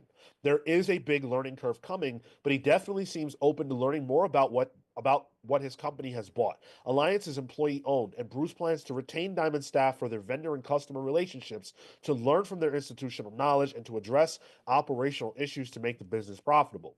Bruce also aims to integrate Diamond's inventory into Alliance's systems for efficiency, avoiding multiple platforms. Now, there is more to this. I'm not going to read the whole thing, but it's pretty clear to me, based on this, that Bruce intends to continue to publish comics, to distribute comics, excuse me. I read that as I'm gonna keep staff on that know the systems, that have the relationships, that know the vendors, um, so that way I have to do less work learning. It will pay them under the Alliance brand, um, but as happens with acquisitions or mergers, they will learn a new product to sell. Okay, so let me explain why I'm saying I think he's going to continue, because I've read things that you haven't here. Um, what Rich goes on to talk about is how Bruce discussed. Uh, he says Bruce emphasizes profitability over being an expensive hobby, targeting higher price points, and goes on to talk about other shit. Currently, Diamond makes much less on their comics, usually between 2 and 5% of the cover price on most comics, depending on their deals. Maybe 20 cents on a $3.99 comic, if that. Um, there are likely to be changes in the long term, but for now, Diamond will continue as usual ish. So those discounts, so okay, to me that sounds like the price of comics is going to go up and we might suffer some shop losses, but assuming they continue to distribute comics and keep that system going, that could theoretically make comics distribution survivable in the future. It seems like an adapt or die situation for comic shops coming up. Yeah. In the sense that, like, yeah, you can be a comic book shop, but you're not going to get those deals that Diamond was giving you that were keeping you afloat. I have no B, it's just A. But like, or you could start diversifying what you offer into a platform that's easy for you because now it's built into where your comics are purchased. We need to remember something.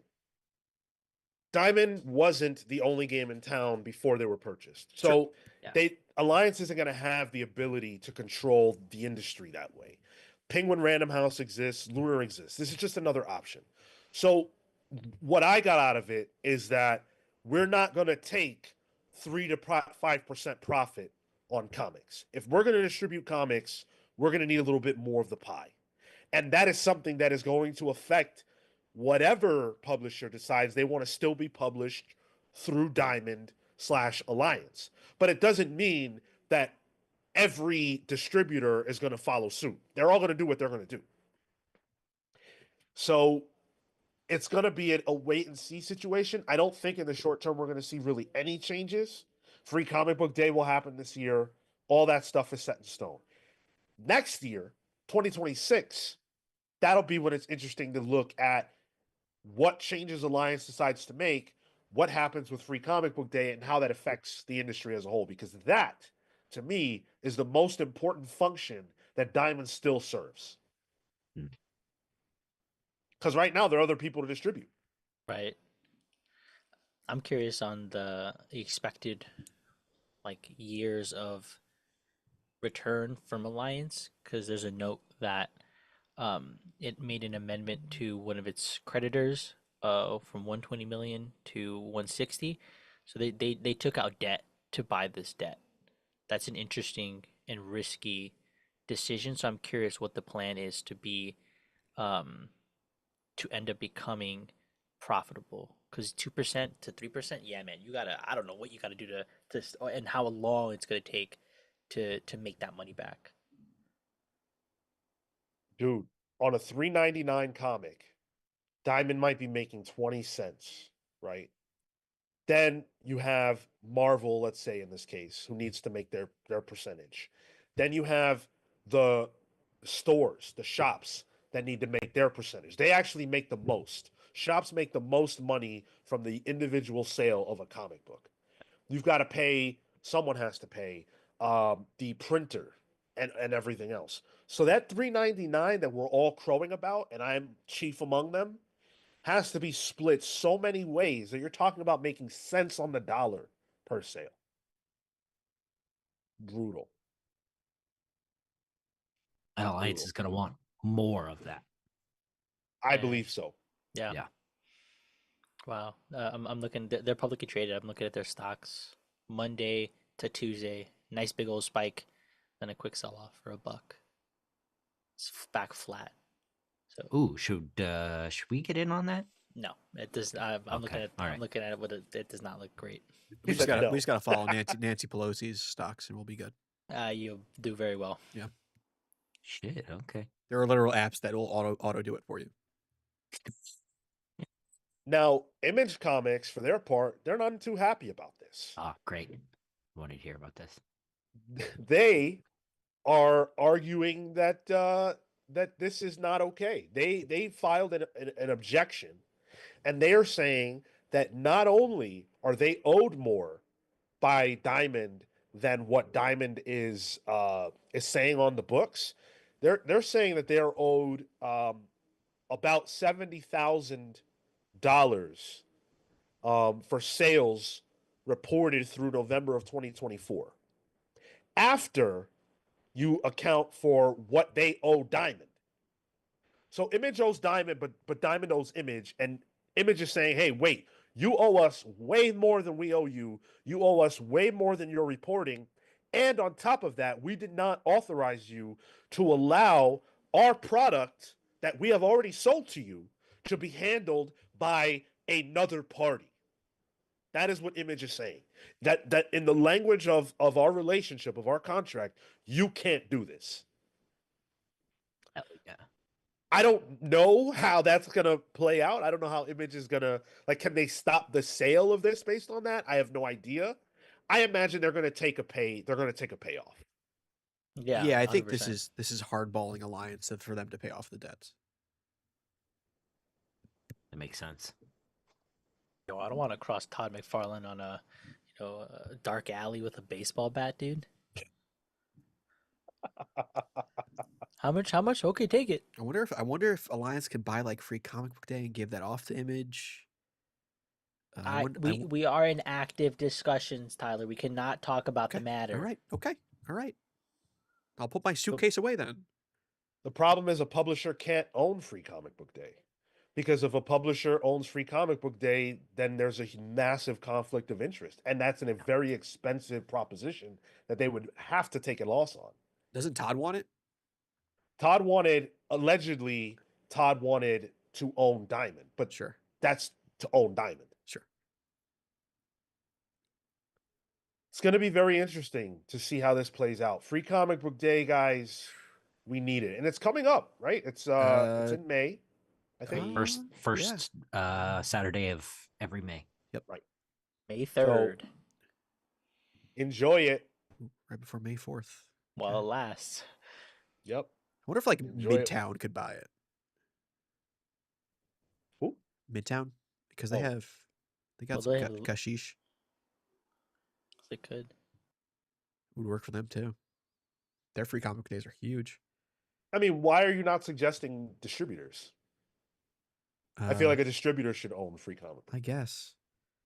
So we have Lunar and we have, which is Midtown, right? Lunar is Lunar Midtown or is Lunar DCBS? I forget how I that thought- works. Uh, Because there Midtown was owns one of the UCS, publishers. there was Or the distributor, DCBS sorry. as well. DCBS, and yeah, I don't. It's been so long already. I don't remember those details. But in any event, I think it should be owned by a distributor, whoever's going to own it. And I hope that it doesn't go the way of the dodo. We can't afford that.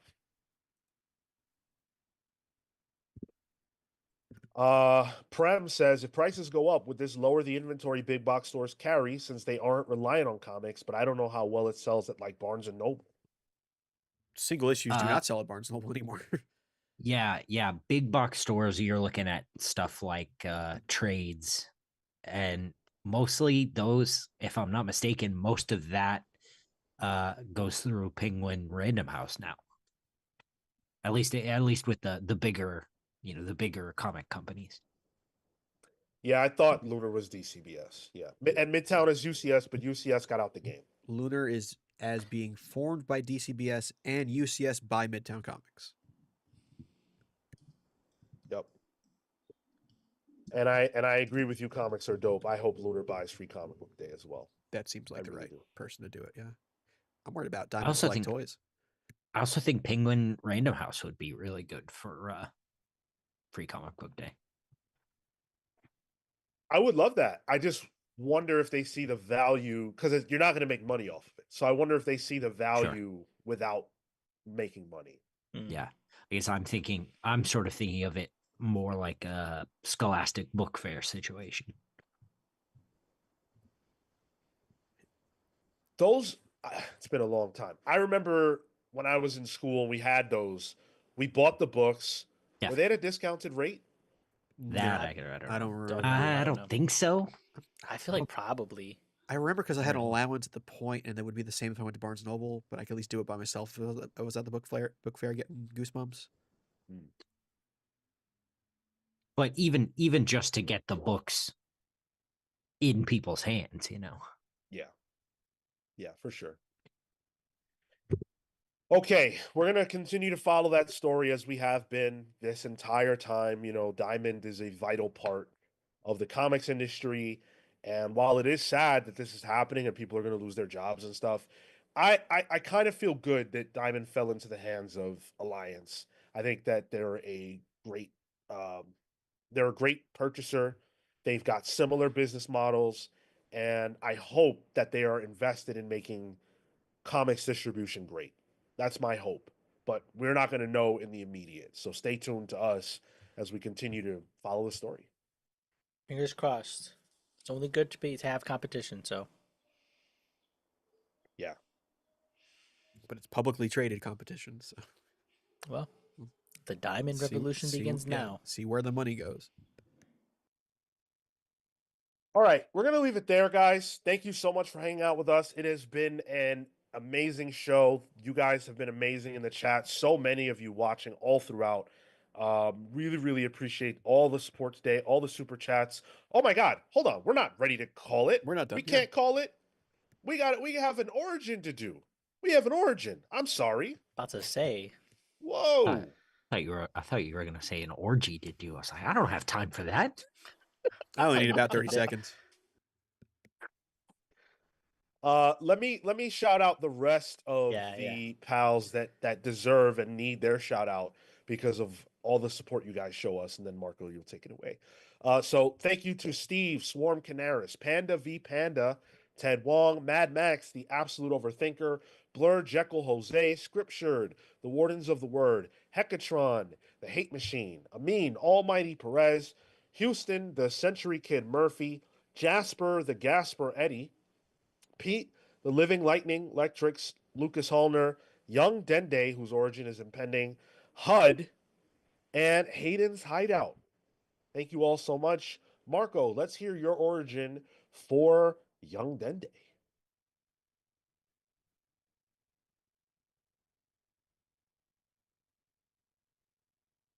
Hello? Breaking news: pop star turned pyrokinetic rocker Young Dende is set to make what he calls world-changing announcement.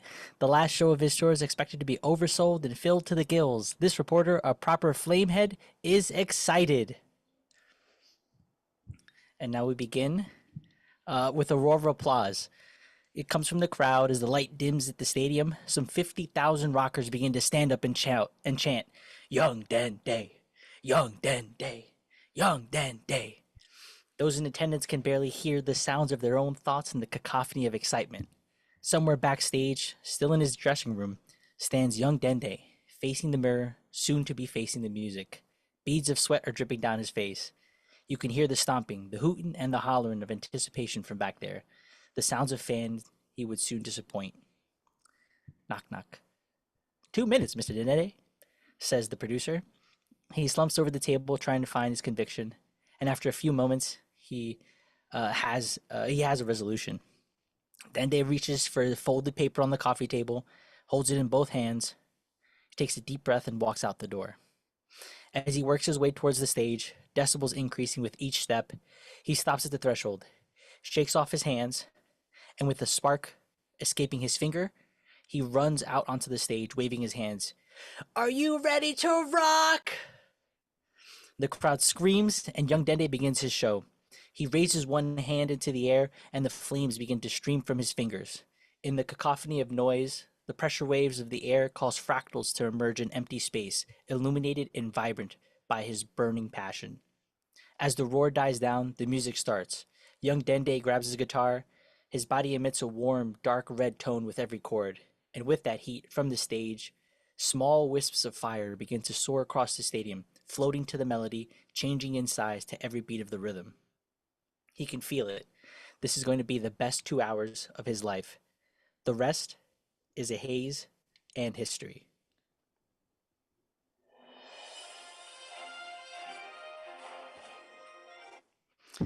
Breaking news. Amidst tears, the incendiary indie idol Young Dende announced his retirement from music to a sold-out crowd. In a spectacular twist, he announced his foray into superheroics. For one, this reporter is confused but excited. All the best to retired rocker, now superhero.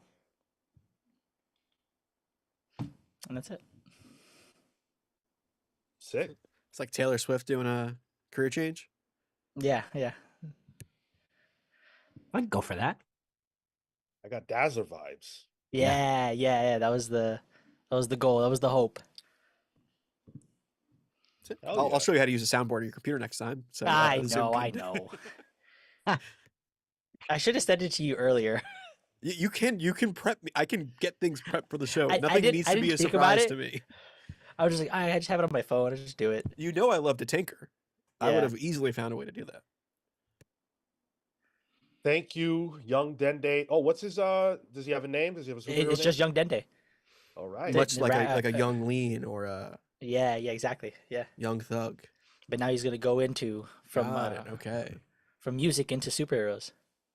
Hell yeah. Welcome, Young Dende, to the Palsverse. Thank you so much for your continued support of us. Hope you enjoyed your origin. If you want an origin of your own, the only way to get one is our Patreon page. Join the Palsverse or greater on a tier there, and you will get access to an origin, a nickname, a shout out every single week here on the show. We've got a few more that we owe. We are going to be getting through our backlog. Thank you guys so much for your continued support of us. We really, really appreciate you. We will be back this Monday. You can watch Pals previews. We're going to preview and talk about the biggest books that are dropping next week. And then you can hear our review of said books on Thursday for Pals Pulls at 6 p.m. Eastern. And then by the time you know it, it's Saturday, and we're right back here at 10:15 a.m. Eastern for this main show. We will see you then, though. And until then, take